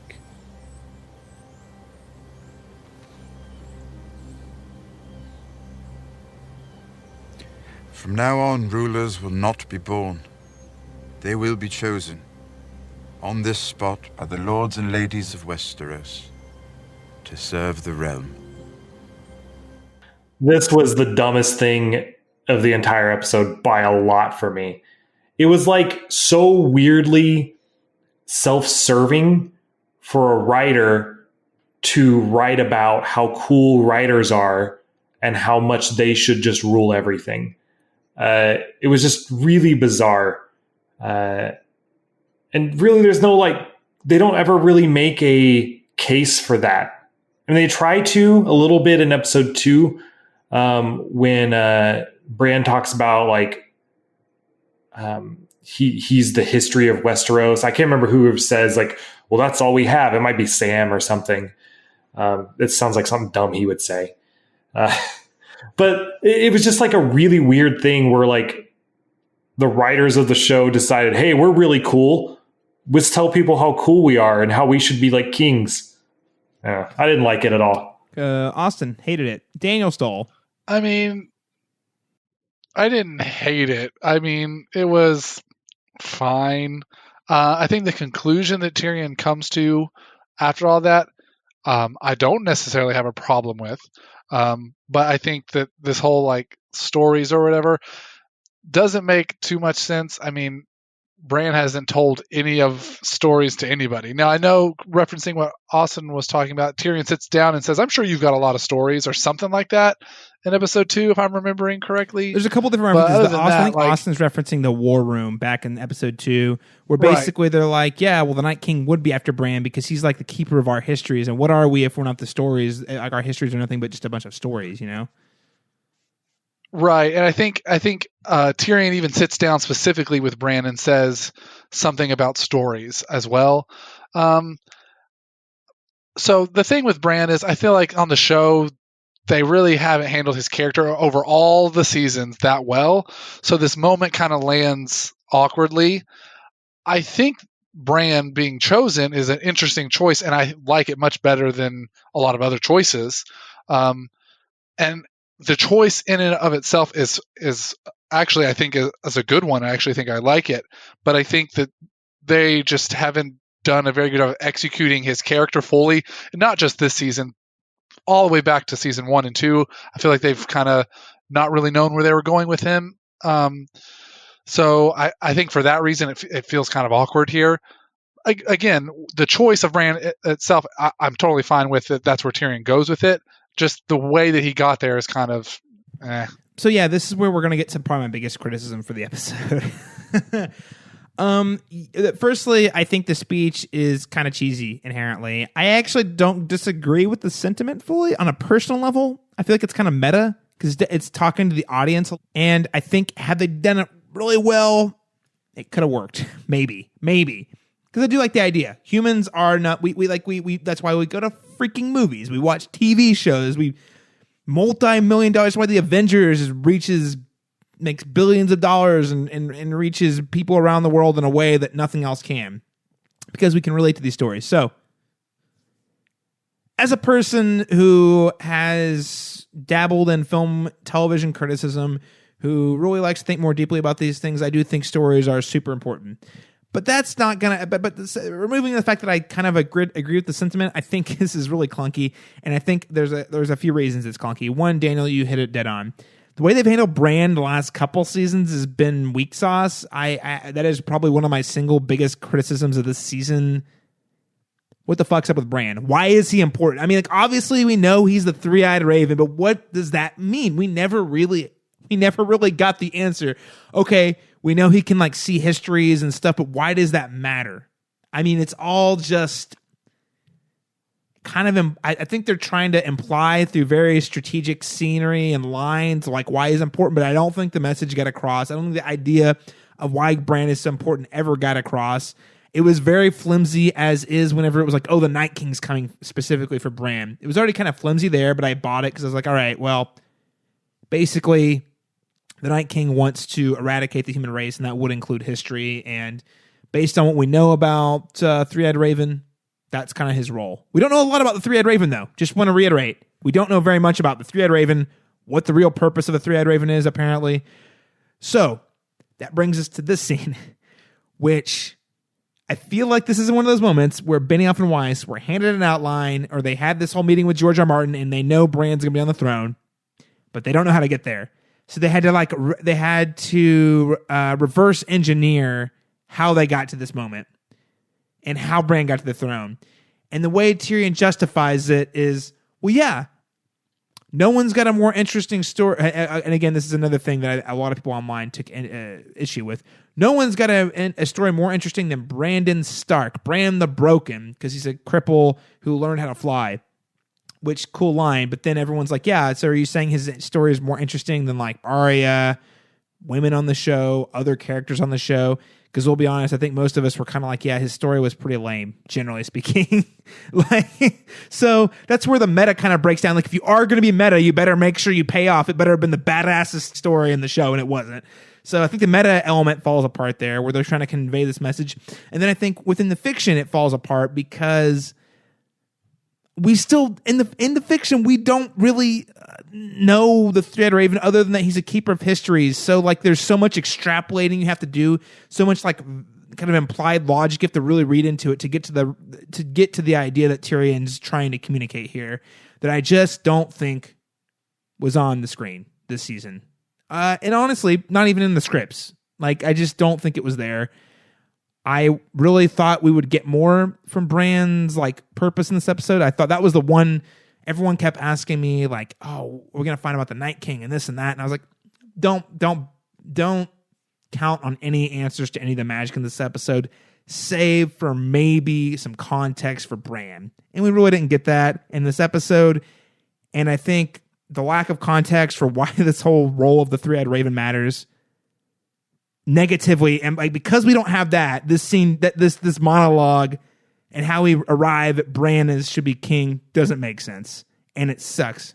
Yeah, they elevated him to be the most important character of the show without actually giving you a reason Correct. to believe that. 100%. It was dumb. And I look, here's, I agree with Daniel. Like, fine choice. The reasoning behind it and the way it was executed was garbage. It was bad. I was never going to be happy though with literally anyone on the throne. I was trying to think through. It was like, what would have satisfied me if we were going to pick a ruler? Like, there's nobody. Nobody would have pleased me. Which is why I've been on like team no throne for so long. Because everybody kind of sucks as rulers. Which is part of one of the themes of the show, by the way. They kind of like no one's really that good. Yeah. And so I thought it would be, and then they brought it up, but they made a joke out of it, which I thought was maybe warranted, at the same time a little like disrespectful in a way about democracy. And I get it. Like it was never going to work in Westeros. Like that doesn't make any sense. But the idea that you have to have a king, I disliked it. So I was really hoping for like a council kind of government where you have all your lords just always working together based on like votes between that group of people. It'd still be royalty based, but I hated it for so many reasons. One, because it was kind of what I actually want. And two, Sam delivered what I actually wanted. It was so like, it was frustrating. So not only did you hate that it was delivered, but the fact that Sam's the one that and then it was laughed at. Delivered what you wanted. Yeah. Was like, oh no. Okay, so no. Hold on. Let me map this up for our listeners. Austin wants democracy, basically. Yeah, give the power back to the people. I actually tend to agree, but that's beside the point. That's what Austin wants. Austin's pissed that Sam's the one who proposes it, but he still likes the idea. And then the other characters at the group laugh at the idea that Sam proposed. That Austin. So Austin, in fact, I feel like this moment was specifically custom tailored to piss you off. Yeah. Oh, it really does feel that way. It 100% did. So I was frustrated, obviously, because I was like, fuck all of this.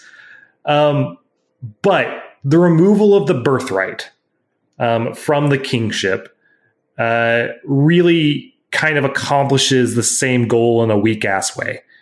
And in that it removes the sense of entitlement that people like Daenerys have. They're no longer entitled to the throne. You have to actually earn it by earning the respect of your peers. There's still going to be bullcrap that happens, people backstabbing, betraying each other. All that's definitely going to happen. So I don't think it actually fixes any of the problems with Westeros. I don't think it actually breaks the wheel, even though we were talking about how Dany accomplished her goals. I think that's what they're trying to get you to believe, but it doesn't. Way to backpedal, Austin. Way to 100% do a 180 on what you said like 20 minutes ago. No, that's fair. What I'm saying with the earlier was that that's what the imagery was for. And I think Dany, in the show writer's view, accomplishes that. Did they actually accomplish it when how they executed it? Or how they tried to maybe reinvent the wheel, I guess you could say.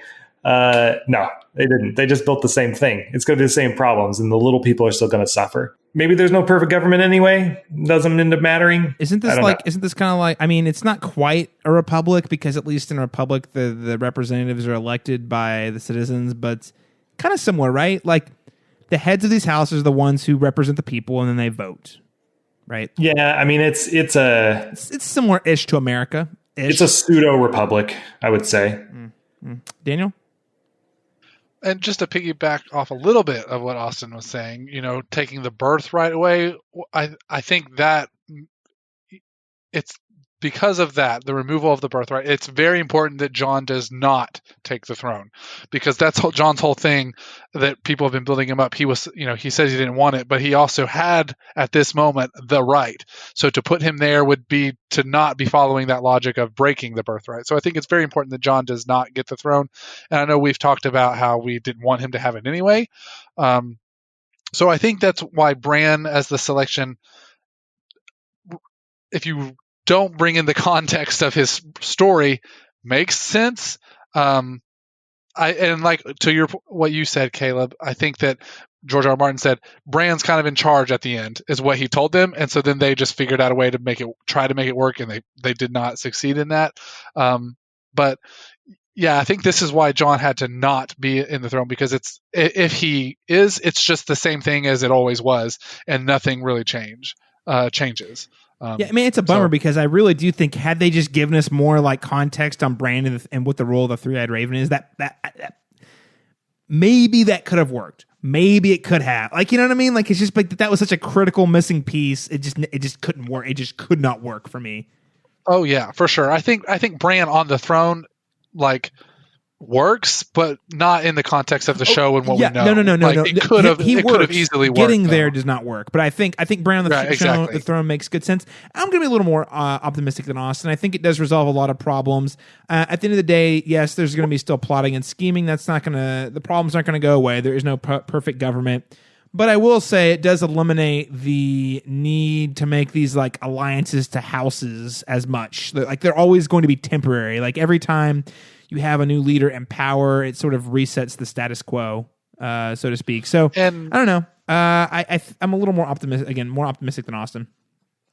And to kind of what we were talking about a little bit, it removes that entitlement, and so it incentivizes people to make decisions that other people will like. Whereas the entitlement, you just remove people until you're there.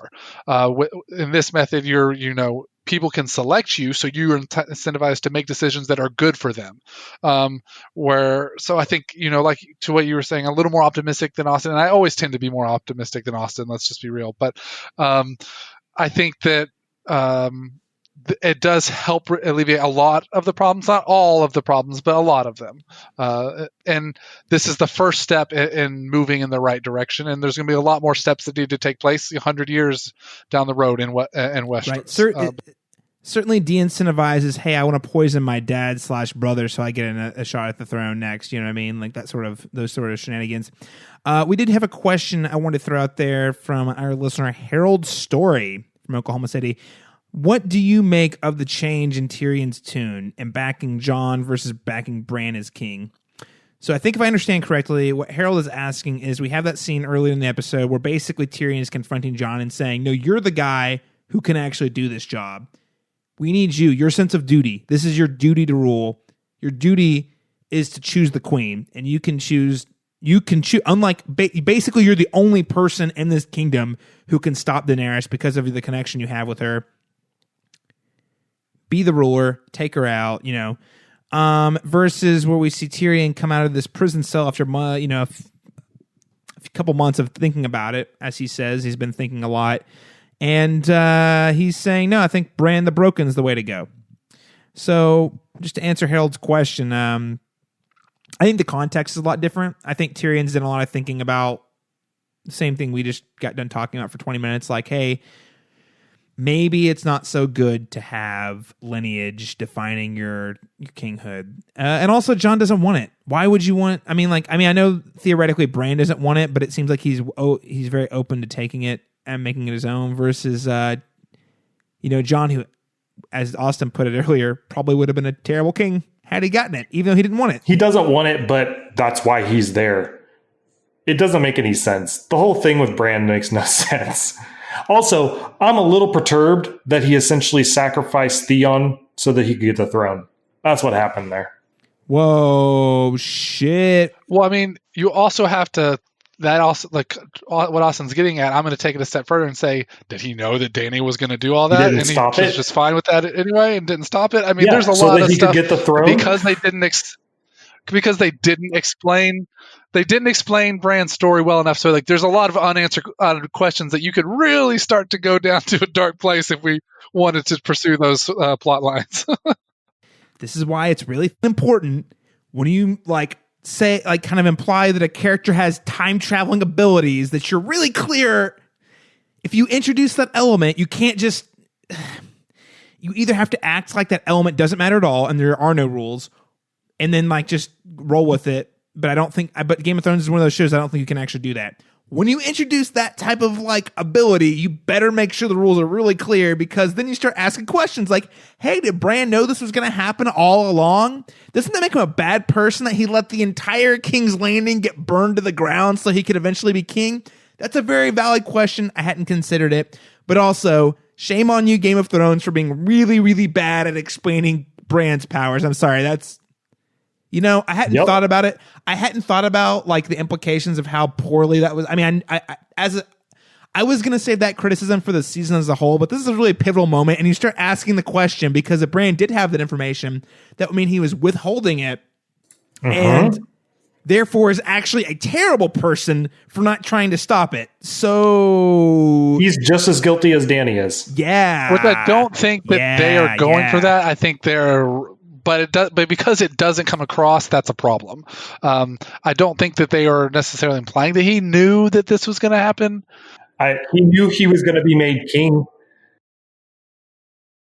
It's not very clear. It is, but he does imply that he knew he was going to be king. Okay, now here's where it gets tricky too. I'm not defending. I'm not backpedaling, and I'm not defending the writers with Bran. But I will say they gave us just enough to kind of make some inferences, right? So it seems that it's not Bran doesn't really, he's kind of like Google, right? He can see anything, but he doesn't necessarily know to see anything. You have to he has to know where to point, where to hone. So maybe you could theoretically extrapolate that he didn't know that Dany was going to do it. He just knew he was going on a trip, and he's like, why did they invite me? Well, let's find out. Well, either way, I think you're right. Maybe, I'm just saying, I guess. This is a huge, in my opinion, this is a huge failure of the last couple seasons, is to clearly define what he can and can't do with these powers and what the strengths and limitations are. Because you're right. I'm 100% with you. If he had that information and just sat still, he is just as bad as the Night King, for all I'm concerned. You would think that. And look, I know this isn't the direction the show intended to go, but because, like you said, poor explanation, you would think that Bran, knowing that this giant battle is about to happen in King's Landing, would look into the future and see, hey, what's supposed to happen here? That's a real important event in the history of Westeros. Maybe we should find out what's going to happen there. Well, so and we did see, he probably did know and said nothing. I was going to say, well, that totally goes into what you've been saying all season 2, Caleb, is to not trust Bran. You've been saying that all season, and that would totally play into it. It came full circle. We shouldn't have been trusting Bran. He wanted the throne for himself. It was all part of the plan. Damn it, Bran. Tyrion Lannister is assigned to be the hand of the king as punishment.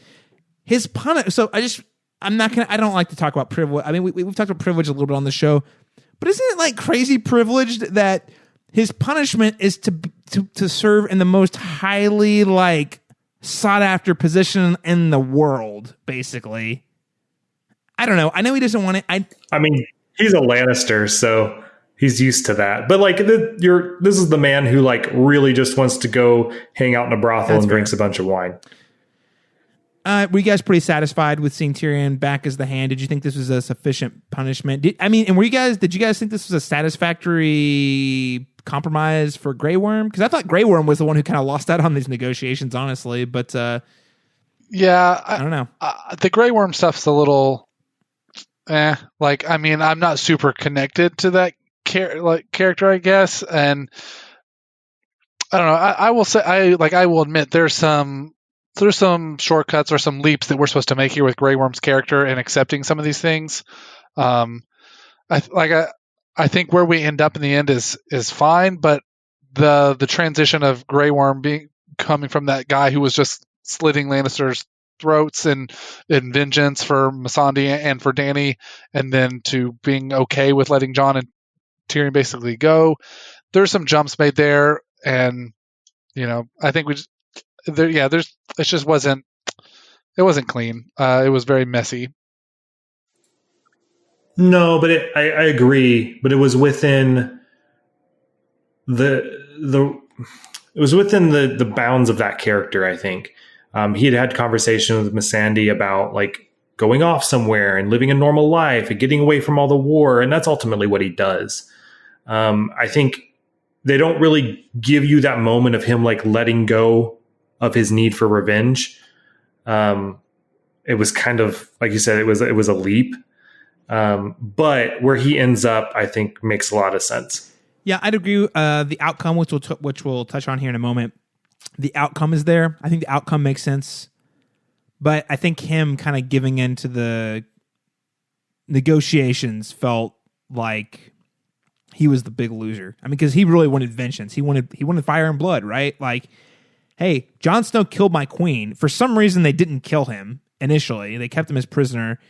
And I really felt for Grey. Grey Worm's not a character I have like felt particularly attached to in this show.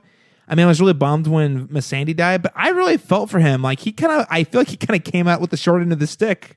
I mean, yeah, he's finally a free man when this is all done, but he didn't get what I felt like what he got out of the negotiations was pretty hollow. Like, yeah, Tyrion has to serve as the hand of the king. Oh, darn.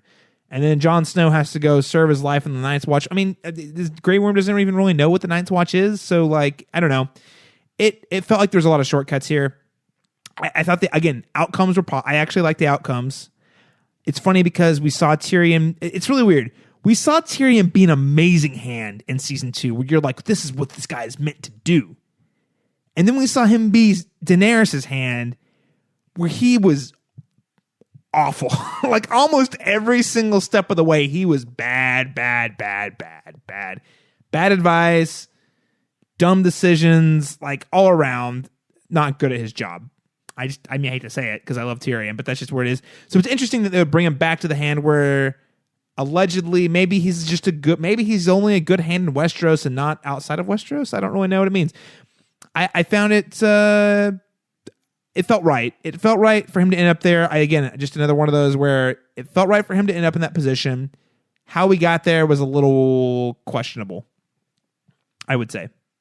I was much more satisfied, however, with Jon Snow being sentenced to the Night's Watch. Again, just accepting that Grey Worm apparently was okay with this. Accepting that, I think this is actually a very appropriate send-off for Jon. Kind of tragic. The dude, died for the Night's Watch, left the Night's Watch, and now he's got to go back again. But I think what's really cool is that this time the context is different. He's not trying to fight the White Walkers. He's not trying to fight the Night King. It seems like he's kind of going on his own adventure north, maybe to the Great White North, the thing we haven't seen on the show yet, the land of Forever North or whatever, or Forever Winter.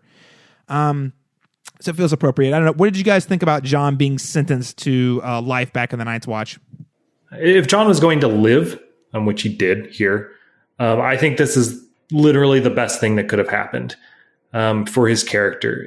We've made so many comparisons to the Lord of the Rings series, but it reminds me of Frodo returning to the Shire and it just being a complete mess and all of that. He's just going right back into the thick of it.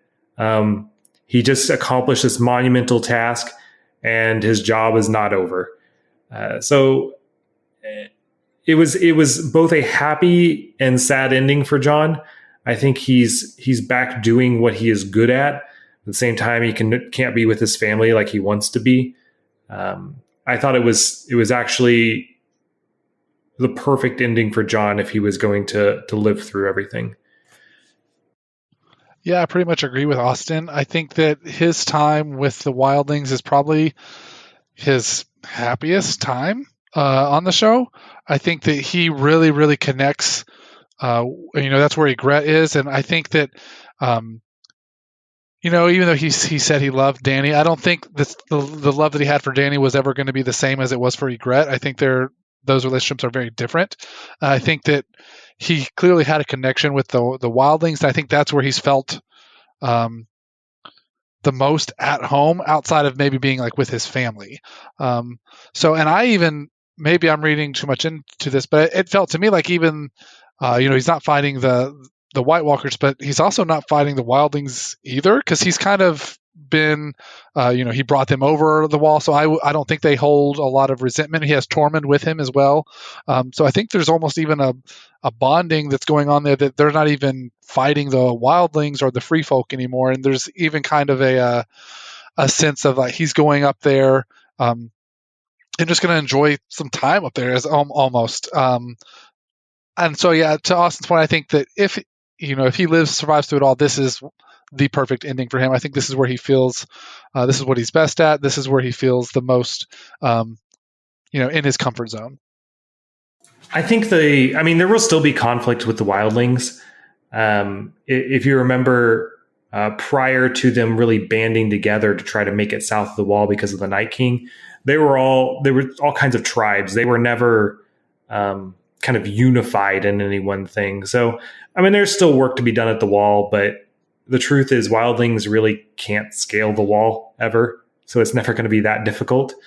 But yeah, it felt right for him to just go back to what is essentially a normal life.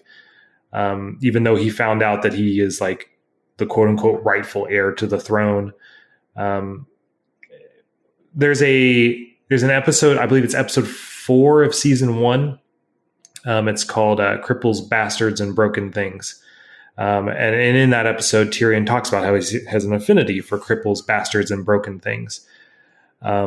We see a bit of that in this episode where your heroes and your people who kind of go off to live their lives, and really it's the Stark family, are the cripples, bastards, and broken things. They're the heroes of the story. They're the ones who made everything work. You have Bran, you have Jon, Sansa and Arya. I would both consider broken people who've repatched their lives, but they've gone through very damaging experiences. So I think it was just a really, really great send off for Jon. I was very, very pleased. I did like his reaction whenever Tyrion's like, "You're being sentenced to the Night's Watch," and his reaction was, "There's still a Night's Watch." I thought that was really funny because I think we all had the same question, right? I can't remember. I think it got mentioned in passing on one of our previous podcasts. Like, is there even a Night's Watch left? Like, they beat the White Walkers. Like, what's the point? Like, I like that reaction. These are the people who, despite the things that are against them, not because of, but despite the things despite the fact that deck's stacked against them, despite the fact that Bran Stark is not able to walk, despite the fact that Sansa has been beaten, mangled, sexually assaulted, all sorts of terrible things, despite the fact that Arya Stark has all but lost her humanity because of the consistent stream of tragedy she's witnessed throughout her life, because in spite of Tyrion Lannister being a dwarf, they are the strongest characters. Like, these are the characters who rise to the top because somehow they learn these challenges make them stronger people. It's not because of them, but in spite of them. Kind of, and it's a fine line. I have more to say on it. I think I'm going to say for next week, but I do think that is a very consistent theme that I personally find very inspiring and moving. In support of that idea, it's those type of things that happen to you that are either kind of make or break, right? You either survive them and come out stronger, or you don't.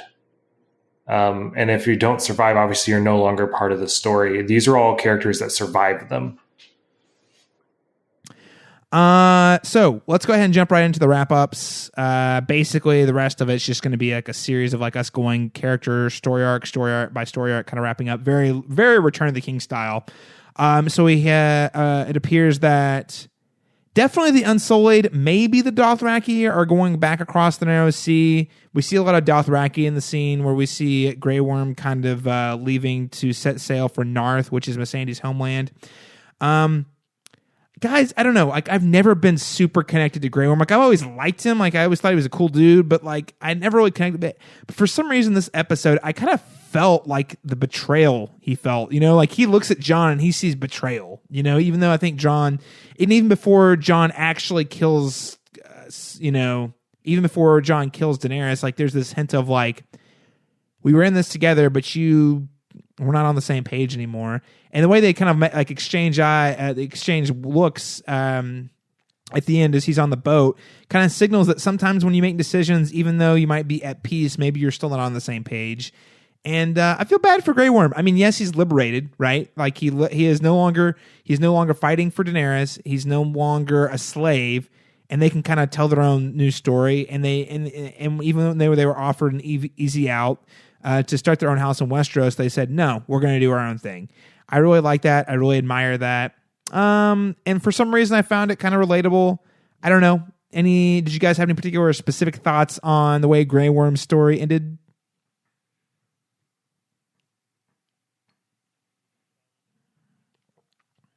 We talked about it a little bit earlier. I'm happy for the Unsullied as a whole, to hopefully gain a normal life after everything they've gone through. I know fighting for Daenerys was not probably the most pleasant experience, even though they chose to do so. To see them get out of the constant warfare that they've been a part of for pretty much their entire lives does make me happy for them. So, I mean, it's a happy ending. It's still weird to me that Grey Worm is still alive after everything.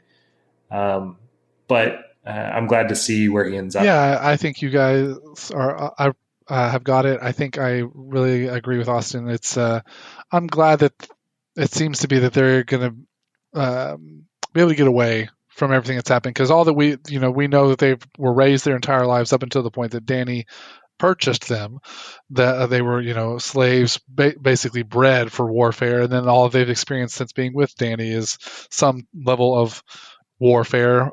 Even though there may have been some downtime in Marine, there was always that overarching story that they were there to help Dany rule.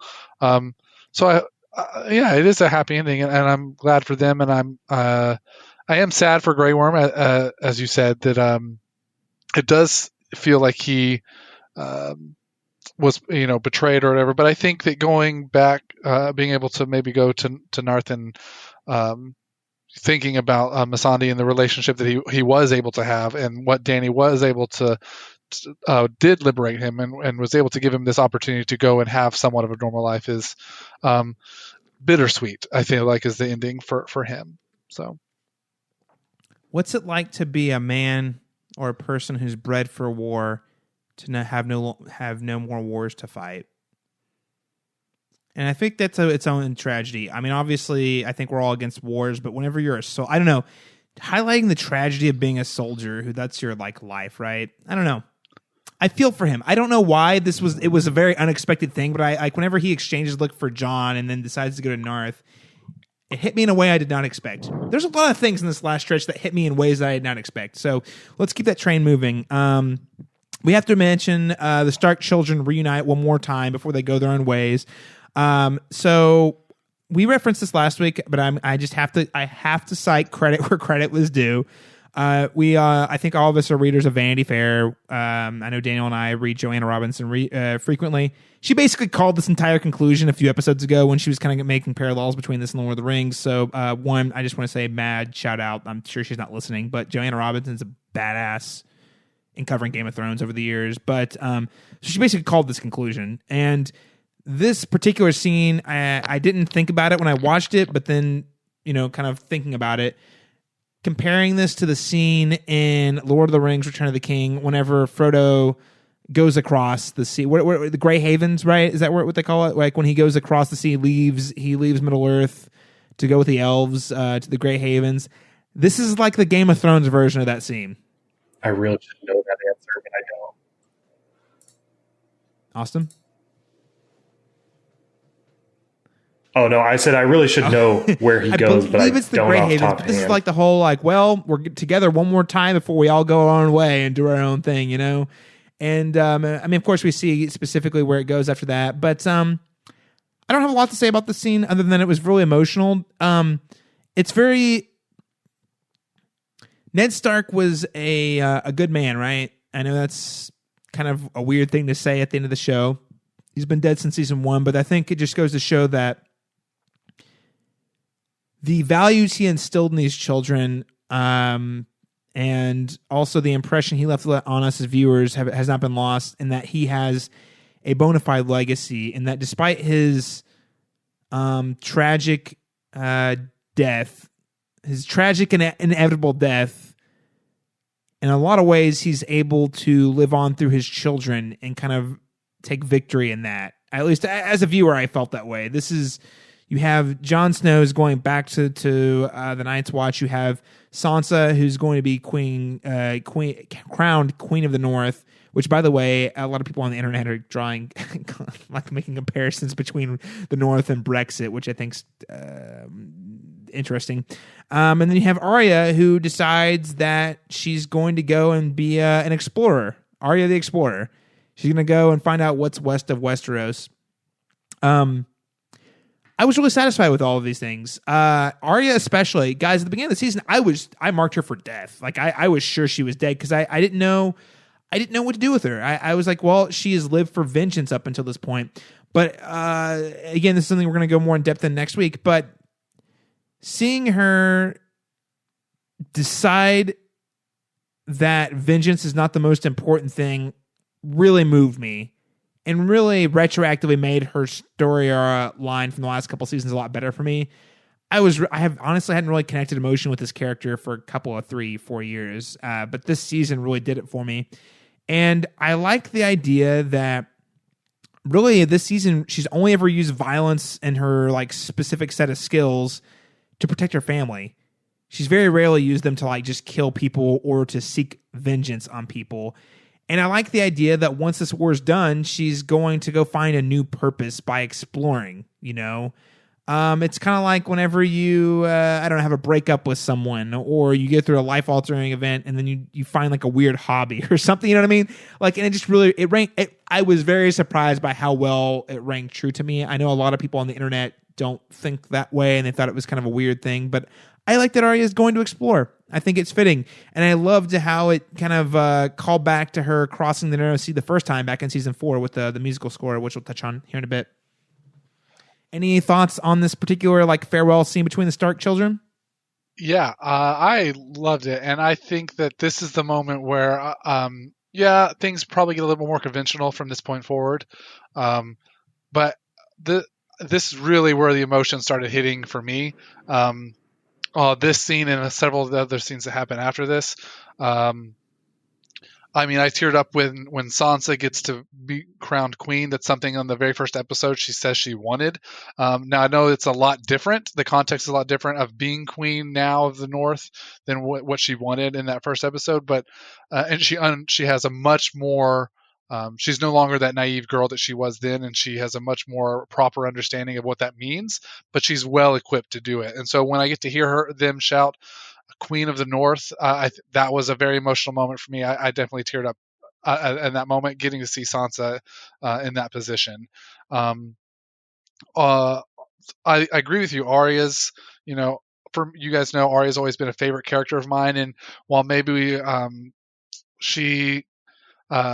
lost some of that connection I had with her over the last couple of seasons, maybe due to writing.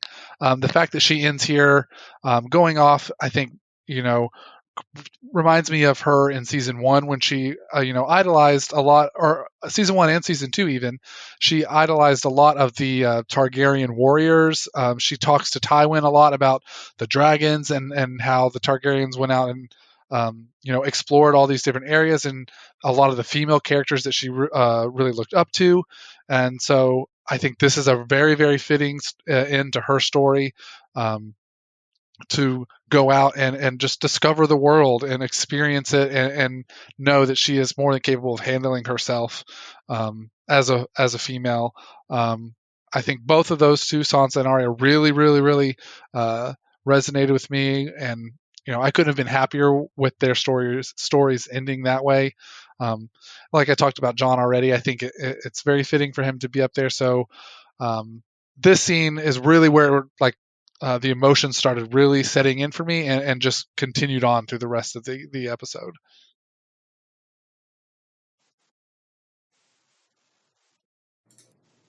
You guys made me feel really lame. So I'll start with Arya. It didn't really do a lot for me, truthfully. I don't think it was necessary for me to feel like Arya's story arc came to a proper conclusion. I felt like I got that already. With Sansa, it was actually kind of funny because I did not feel happy for her at all. And it's not because I don't like Sansa. It's because as soon as I hear someone start chanting Queen of the North or King of the North, I'm like, they're dead. Fair. Yeah. That person is dead. Well, and just like the burden of ruling that area, it made me really, really sad for Sansa. Knowing that that's a really, really difficult job and people don't normally survive it. So hopefully it works out well for her. I mean, I'm glad she accomplished her goals, but I just think she could have had better goals. Maybe. I don't know.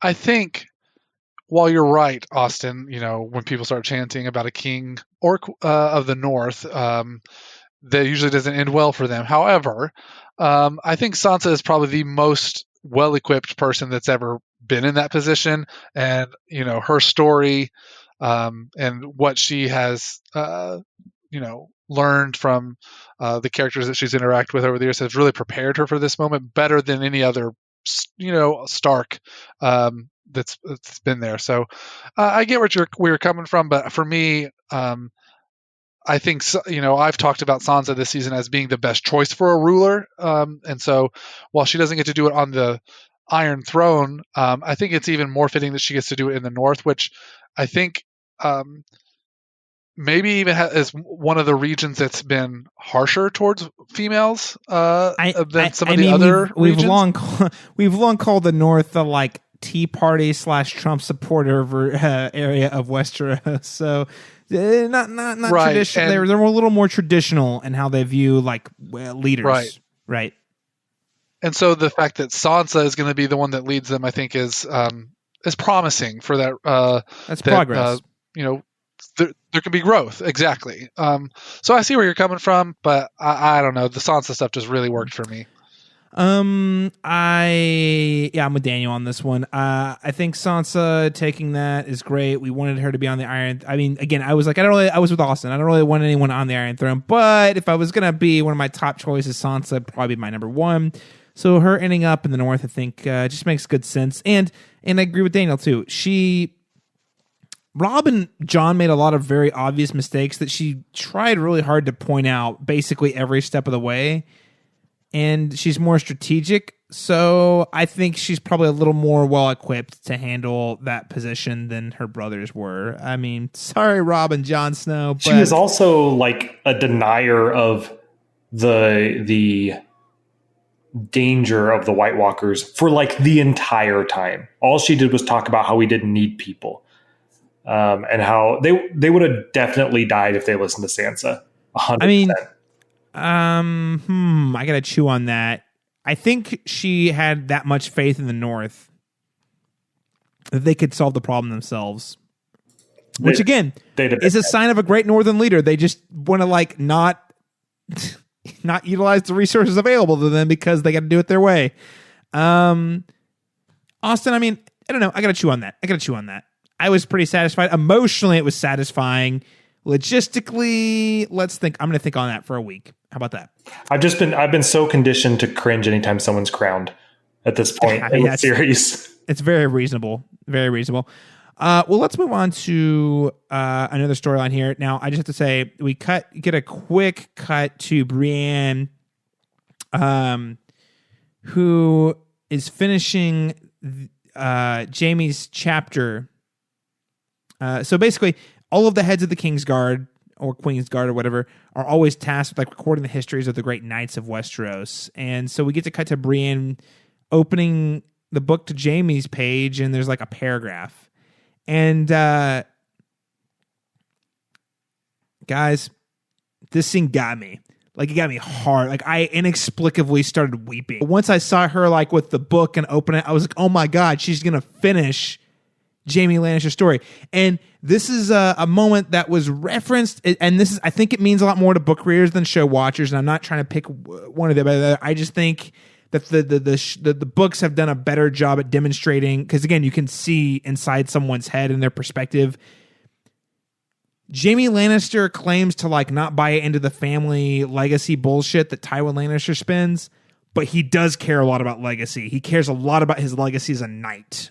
This was referenced in season 4. You see Jaime Lannister open whenever he's kind of made head of the Kingsguard. He's opening the book, and then Joffrey comes in and takes a shit on him. He's like, well, what have you done? What have you done? You've done, you have like a paragraph kind of calling him a weak knight, basically. And we didn't get a ton of it after that. And in the books, to be fair, we're not really super far ahead of that from a character perspective. But I will say that is one of the key motivating factors. Like, what is written in that book and the legacy he leaves behind is a key motivating factor for like everything Jaime does after that, in a way that I don't think the show is quite communicated as well as the books have. Not a criticism. I'm just saying, for me as a person who brings that to the table, to this scene, whenever I realized what Brienne was about to do, I was moved to tears, because it does sort of redeem. It helps put in perspective what Jaime's arc really was, and also what their relationship really meant. Brienne gets to become the first knight who's a woman, and she's head of the Kingsguard for Bran's Kingsguard, right? That's a really cool, amazing thing. But what their relationship meant, was even though Jaime, unfortunately, was not able to overcome his worst demons, that doesn't mean he didn't do a lot of really good, impactful things along the way. And probably the biggest thing he did was knight Brienne and invest in her and have that really, romantic or not relationship with her. Even if maybe the rest of the realm doesn't remember it, the rest of Westeros doesn't remember it that way, that Brienne, the person who does write the history, remembers it that way. And it reminds me a lot of one of the famous lines from Hamilton the musical. I don't know if you guys have ever listened to it, but the question, who lives, who dies, who tells your story, I was not moved to tears by anything in this episode, but I'm not saying this is not worthy of it. This scene really, really provided payoff to things that I did not think were redeemable in this season. I mentioned multiple times that I thought Jaime should have just died last season. Thought the thing with Brienne was a disservice. All of that.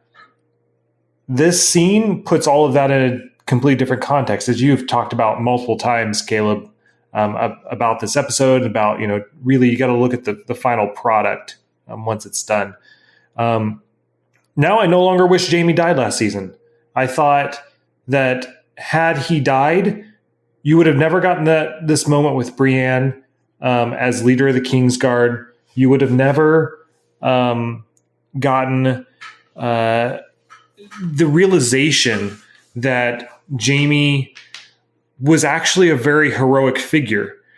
And so what not only does do a lot of service for Brienne's character, I think her relationship with Jaime was very important to that as well. It did a lot for the viewer in that, as you alluded to, Caleb, all your heroes are flawed. All your heroes have done things that they regret. There are no perfect people. So everyone you've idolized, everyone throughout history, the people who you think are amazing, perfect people, none of them are really that. They do great things. They also do bad things, do things that they regret. And I think that's always really, really important to keep in mind. And to me, that's kind of what this illustrated is the people you read about who've done all these amazing things, they have, but they weren't flawless people. Nobody is. I'm with Caleb, and I agree with everything Austin said too. This was a very emotional scene, bringing a kind of final. There's a lot of closure brought in with Jaime's character, knowing that someone else gets to recognize how good of a person he really was, despite all that his relationship with Cersei and some of the terrible things that that causes him to do. And so, I mean, I don't think there's much more to be said. I think you guys have really covered it. Yeah, it was a very emotional scene, and I was in tears in this scene as well. And seeing and like looking back towards the last episode, when I saw Jaime die, my initial reaction was kind of frustrated a little bit, and I think I came to terms with it. But this even puts it in a whole new light, and makes it really, really work. And even though it wasn't the ending for Jaime that I wanted, I think it's very, very it's a very, very fitting end for his character for the show. Yeah, I'm not going to belabor the point, but I will say last week I was initially extremely upset and have spent the entire week since trying to like rationalize why it's not terrible. And then this scene happened, and it really puts into context, I think. The tragedy of Jaime Lannister is that he did do a lot of good things, and I guess it's up for every individual viewer to decide. But despite his worst moments, he had good intentions and did. You could make a good argument he was a good man, and he deserved better, but he just could not see it for himself. And yeah, we're gonna move on. This scene makes me really weepy-eyed. I'm sorry, guys. But I thought this was the perfect way. It was bittersweet, it was tragic, and also really powerful, and showed how much, really highlighted two things. One, how much Brienne respected Jaime, and two, how much what he did make a long-standing impact. I mean, because of him, Brienne of Tarth, the first woman knight in Westeros, and she becomes the head of the Kingsguard, which takes us right into our next scene, which is the new small council. Brienne is head of the Kingsguard. Podrick is now a knight as well. Bronn shows up. Finally, we were trying to figure out last week, how is Bronn going to play into this? Well, the secret is he didn't show up until it was long done over. He's the new master of coin. Davos is the master of ships. Sam, that's right, Austin. Samuel Tarly, not only he won the Game of Thrones, Austin, because he didn't die. He made it all the way, and he's the new High Maester, although he has a woman and had children. I don't know how that works, but I guess he gets to change the rules now. And Tyrion Lannister, of course, is the Hand of the King. I love, again, I said at the top of the show, this episode was full of callbacks to other previous, the little things. Like the moment of Tyrion trying to straighten out the chairs, I thought was a really nice callback to a season 3 episode back, like when Tywin Lannister was the Hand of the King and everyone was like racing to position their chair to be like as close to him as possible, and Tyrion like drags his chair all the way. It was it was a funny scene that I think stuck with all of us, and him like kind of adjusting the chairs was a nice nod. And of course we get Professor Slughorn, because I can't remember whatever his High Maester name was. The guy, Jim Broadbent, played the Archmaester last year that we saw when Sam was at the Citadel, was writing a book about the history of Westeros since the death of King Robert. And this is where Sam comes in and says, yeah, I named it A Song of Ice and Fire. And let's just talk about the scene as a whole. Firstly, book title. It's cheesy. It's on the nose. It's totally right out of Lord of the Rings, where like Frodo Baggins wrote the Lord of the Rings, and Bilbo Baggins wrote the There and Back Again, A Hobbit's Tale, like such a thing. But this is one of those moments where I feel like the use of trope actually makes me appreciate the story more. I don't know. What did you guys make of this with the title and just this whole scene in general? Austin? The title thing, I mean, this is what we've been assuming was going to happen for so long. So it's not surprising. Of course, Sam does something corny like that. I mean, surprise to no one. Because Sam is George R.R. Martin. I mean, we've made that comparison a lot of times, but that's who he is. He put himself in the book. It's him. So the scene as a whole was really interesting. I thought it was fun to see the interaction with characters, with one exception. I really don't like Bronn in there. I think it's lame. I don't even want Bronn in this season at all. But overall, it was really, really nice to see Tyrion kind of back in action, kind of rebuilding his life after what he has gone through, with his father and his sister and Dany and just everyone around him basically failing him in some ways, even though he fails himself a lot of times. But everyone he's kind of trusted in and believed in has been kind of crap. So it'd be nice to see him be successful for once. I like the scene overall. And you feel like maybe most of these guys, with the exception of Bronn, are probably trustworthy guys, right? Yeah, I would say they're all qualified with the exception of Bronn. Well, but that's kind of the joke. That's kind of the thing, though, right? Like, this was the punchline. It was the punchline. This was Bronn. Okay, my thought on Bronn, and I actually don't know how I feel about it fully. I think in the end of the day, there's an alternate version of the show where Bronn died at the loot train battle last season, where we were all devastated by the loss of Bronn, and it was hugely impactful because I don't think he's really done anything super impactful since then. It'd have been a great ending but for this him. season, but they kept around because he's a fan favorite, and I feel like this season he's been used for comedic relief. So at the end of the day, it feels like they kept him around. I think everything before that battle makes sense. Everything after that battle feels like they kept him around specifically to be a punchline leading up to this moment. I think the thing they're trying to communicate, and I don't know whether or not it's good or not. I'm still trying to figure out how I feel about it.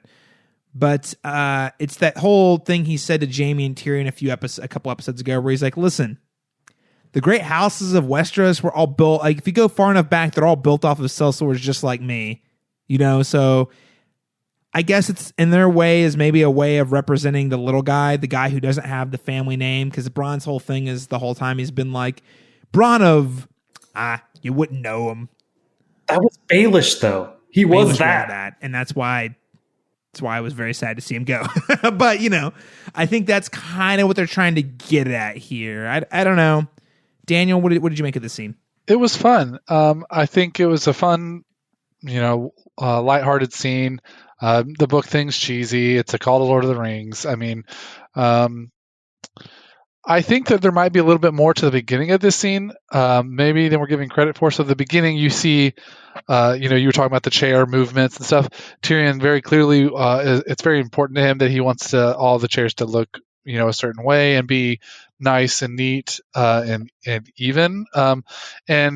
It clearly calls back to that earlier scene that you were talking about with Tywin, where he has all the chairs set up on one side and they all move around or whatever, and everyone makes their power play or their move. But here, it's much more like everyone comes down and sits down, and we're all kind of equal almost at the table. And I think there was a little bit of that going on. Maybe I'm reading too much into it, but I don't think you're reading too much into it. I feel like there was a little bit of Tyrion he doesn't want to run things like Tywin did, even though he has a certain level of respect for Tywin. And his intelligence, he's saying, I'm not going to run it as this isn't going to be about the power play here. This is going to be about us all sitting down together at the table and talking. And you kind of see that play out, and it's kind of a funny, lighthearted conversation as the camera zooms out. And I think it works. And there's some cheesiness to it. But overall, it was a really nice, heartwarming scene. Yeah, one thing I want to note too, Martin has, again, when comparing the novels to Tolkien's Lord of the Rings, has talked about, he's, Tolkien's, one thing I love Lord of the Rings, but one thing he does that I don't agree with is how he based, like, the fact that this medieval idea that if you have a good king, that the lands will be prosperous, but, what's that king's tax policies? Like, how does that break down? The thing I like about this scene is he actually, like, even when it's closing, even though it's fun and lighthearted, they're all like bickering about like, well, what's most important? Like, is it building brothels? Is it building ships? Like, again, it's lighthearted. It's meant to be played for a little bit for laughs, a little bit for heartwarms, and I think that's fine. But I do also think, but they're still bickering. Like, no matter how you put it, they're still bickering over politics and whose agenda should be the first, right? And I like that. I like that quite a bit. I also think it's really funny that Bran shows up and's like, "Oh, where's Drogon? Oh, cool. You guys do the political thing. I'm just going to go warg out and find Drogon wherever he's at," and then pieces out. Doesn't actually stay in the conversation whatsoever. I got this sick new VR headset, guys. It's going to go fly around, look for a dragon. It's going to be cool. I thought this was a great scene. I thought, again, I know it was cheesy. I actually literally was watching with a bunch of people, and one of them said, this is how it ends. And I was like, this is great. I love it. I know it's silly. I know it's like cheesy and feel good, but it worked for me. It made me smile and feel like hopeful about it. And maybe, I know that's kind of seems kind of counter to Game of Thrones, but after everything else we've been through and all the other kind of compromises along the way, to feel like you have semi-competent people in positions where they're supposed to be makes sense. So that actually takes me to a question. This is kind of a fun question we got from Rachel Andrews. Rachel Andrews asks, "So I just want to know, why are they looking for a Master of Whispers when Bran is the ultimate Master of Whispers? Like, good luck keeping him from knowing what's really up." Well, Rachel, thank you so much for sending in that question via Twitter. And I actually think you raised a great point. Like, it's almost like Bran was sarcastically asking about those open positions. Where's my Master of Whispers? Even though I can warg into like trees or see whatever I want, apparently, I need a Master of Whispers. And also, rest in R.I.P. Varys. I mean, you're right. It's Bran's clearly the man for that job. So, I almost think it was, and like you said, almost a sarcastic asking of Bran. Like, he doesn't really need one, but I mean, yeah. To her answer her question, yeah. I mean, she's right. Doesn't really need one. He's going to be the best person that there could ever be. I think that'll about take us to the end of the show. I mean, the only thing that's left is really there's a closing montage. I like the idea that we end where we began. They replicated the shots from the very first shot of the show where you have those two men of the Night's Watch kind of wandering beyond the wall with the gates opening. I think you recreate that with John. I think that was really cool. This has been kind of our review, analysis, recap, discussion of the series finale, The Iron Throne. My biggest critique is that it's not named A Dream of Spring. What the hell? Such a missed opportunity. But, nitpickers be nitpicky. I'll get on with my life and move on. Do you guys have anything else you'd like to add about the series finale of Game of Thrones? Just there is supposed to be and Caleb, you probably know a bit more about this, a documentary next week about like kind of the making of everything on HBO. So check it out as well. Could be a fun little like wrap up to everything. Yeah, awesome. I'm glad you brought that up. So unfortunately, tragically, it is going to air after our final episode of The Cast Beyond the Wall has been recorded, like literally the next day, which is kind of a bummer because I want to I might react to that. And I don't know, maybe we'll do like some like emergency, like super shortened recap or something. But the plan is not to talk about that documentary. I'm really excited to see it. I think, Game of Thrones is a very the making of the show is just as interesting to me as the actual show in a lot of ways. So I'm really excited to see that documentary. But we're going to record the last episode in Oklahoma City, just between Daniel Austin and I in my studio. Greatly looking forward to it. We have one more episode. We're going to talk about how do we feel about this season as a whole. How do we feel this final season has added new meaning and value, or maybe hasn't added value to the series as a whole. And then we're gonna wrap up. It'll be the last episode as we know it. Make sure to stay tuned. Again, next week, so it'll be next Wednesday. There will be another episode. Now, if you're listening out there and you want to be a part of this, if you want to be a part of our final episode of The Cast Beyond the Wall, please do send us an email at castbeyondthewall@live.com.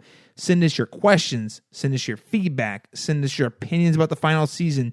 Send us your memories about Game of Thrones as a whole. I really want to hear what you guys think. We really want to make this a special episode. We've got a couple of questions in the bag, but I'd really like to get more feedback from you, the listeners. If you guys have been invested in this podcast over the years, we want to hear from you. So you can either write in an email. You can hit us up on our Twitter at cast_beyond_GOT, or on Facebook at facebook.com/cast beyond the wall. You can hit us up there. You can send us an audio memory, like I mentioned earlier, recording that via voice memos if you're on iPhone, or another app if you're on like an Android or Google phone. We just want to hear with you. We want this to be a send-off for you, the listeners, as much as it is for Daniel, Austin, and I. Send it all to castbeyondthewall@live.com. If you could do that by Friday, May 24th at 11:59 p.m., that would be the best way to ensure that your questions, comments, or whatever are featured in that final episode. All right, gentlemen, I think we're going to go ahead and sign off. Listeners, thanks so much for tuning into our recap of the Iron Throne, the series finale of Game of Thrones. Join us next week when we take a look back at this final season and discuss what this ending means for the show as we go beyond the wall one last time.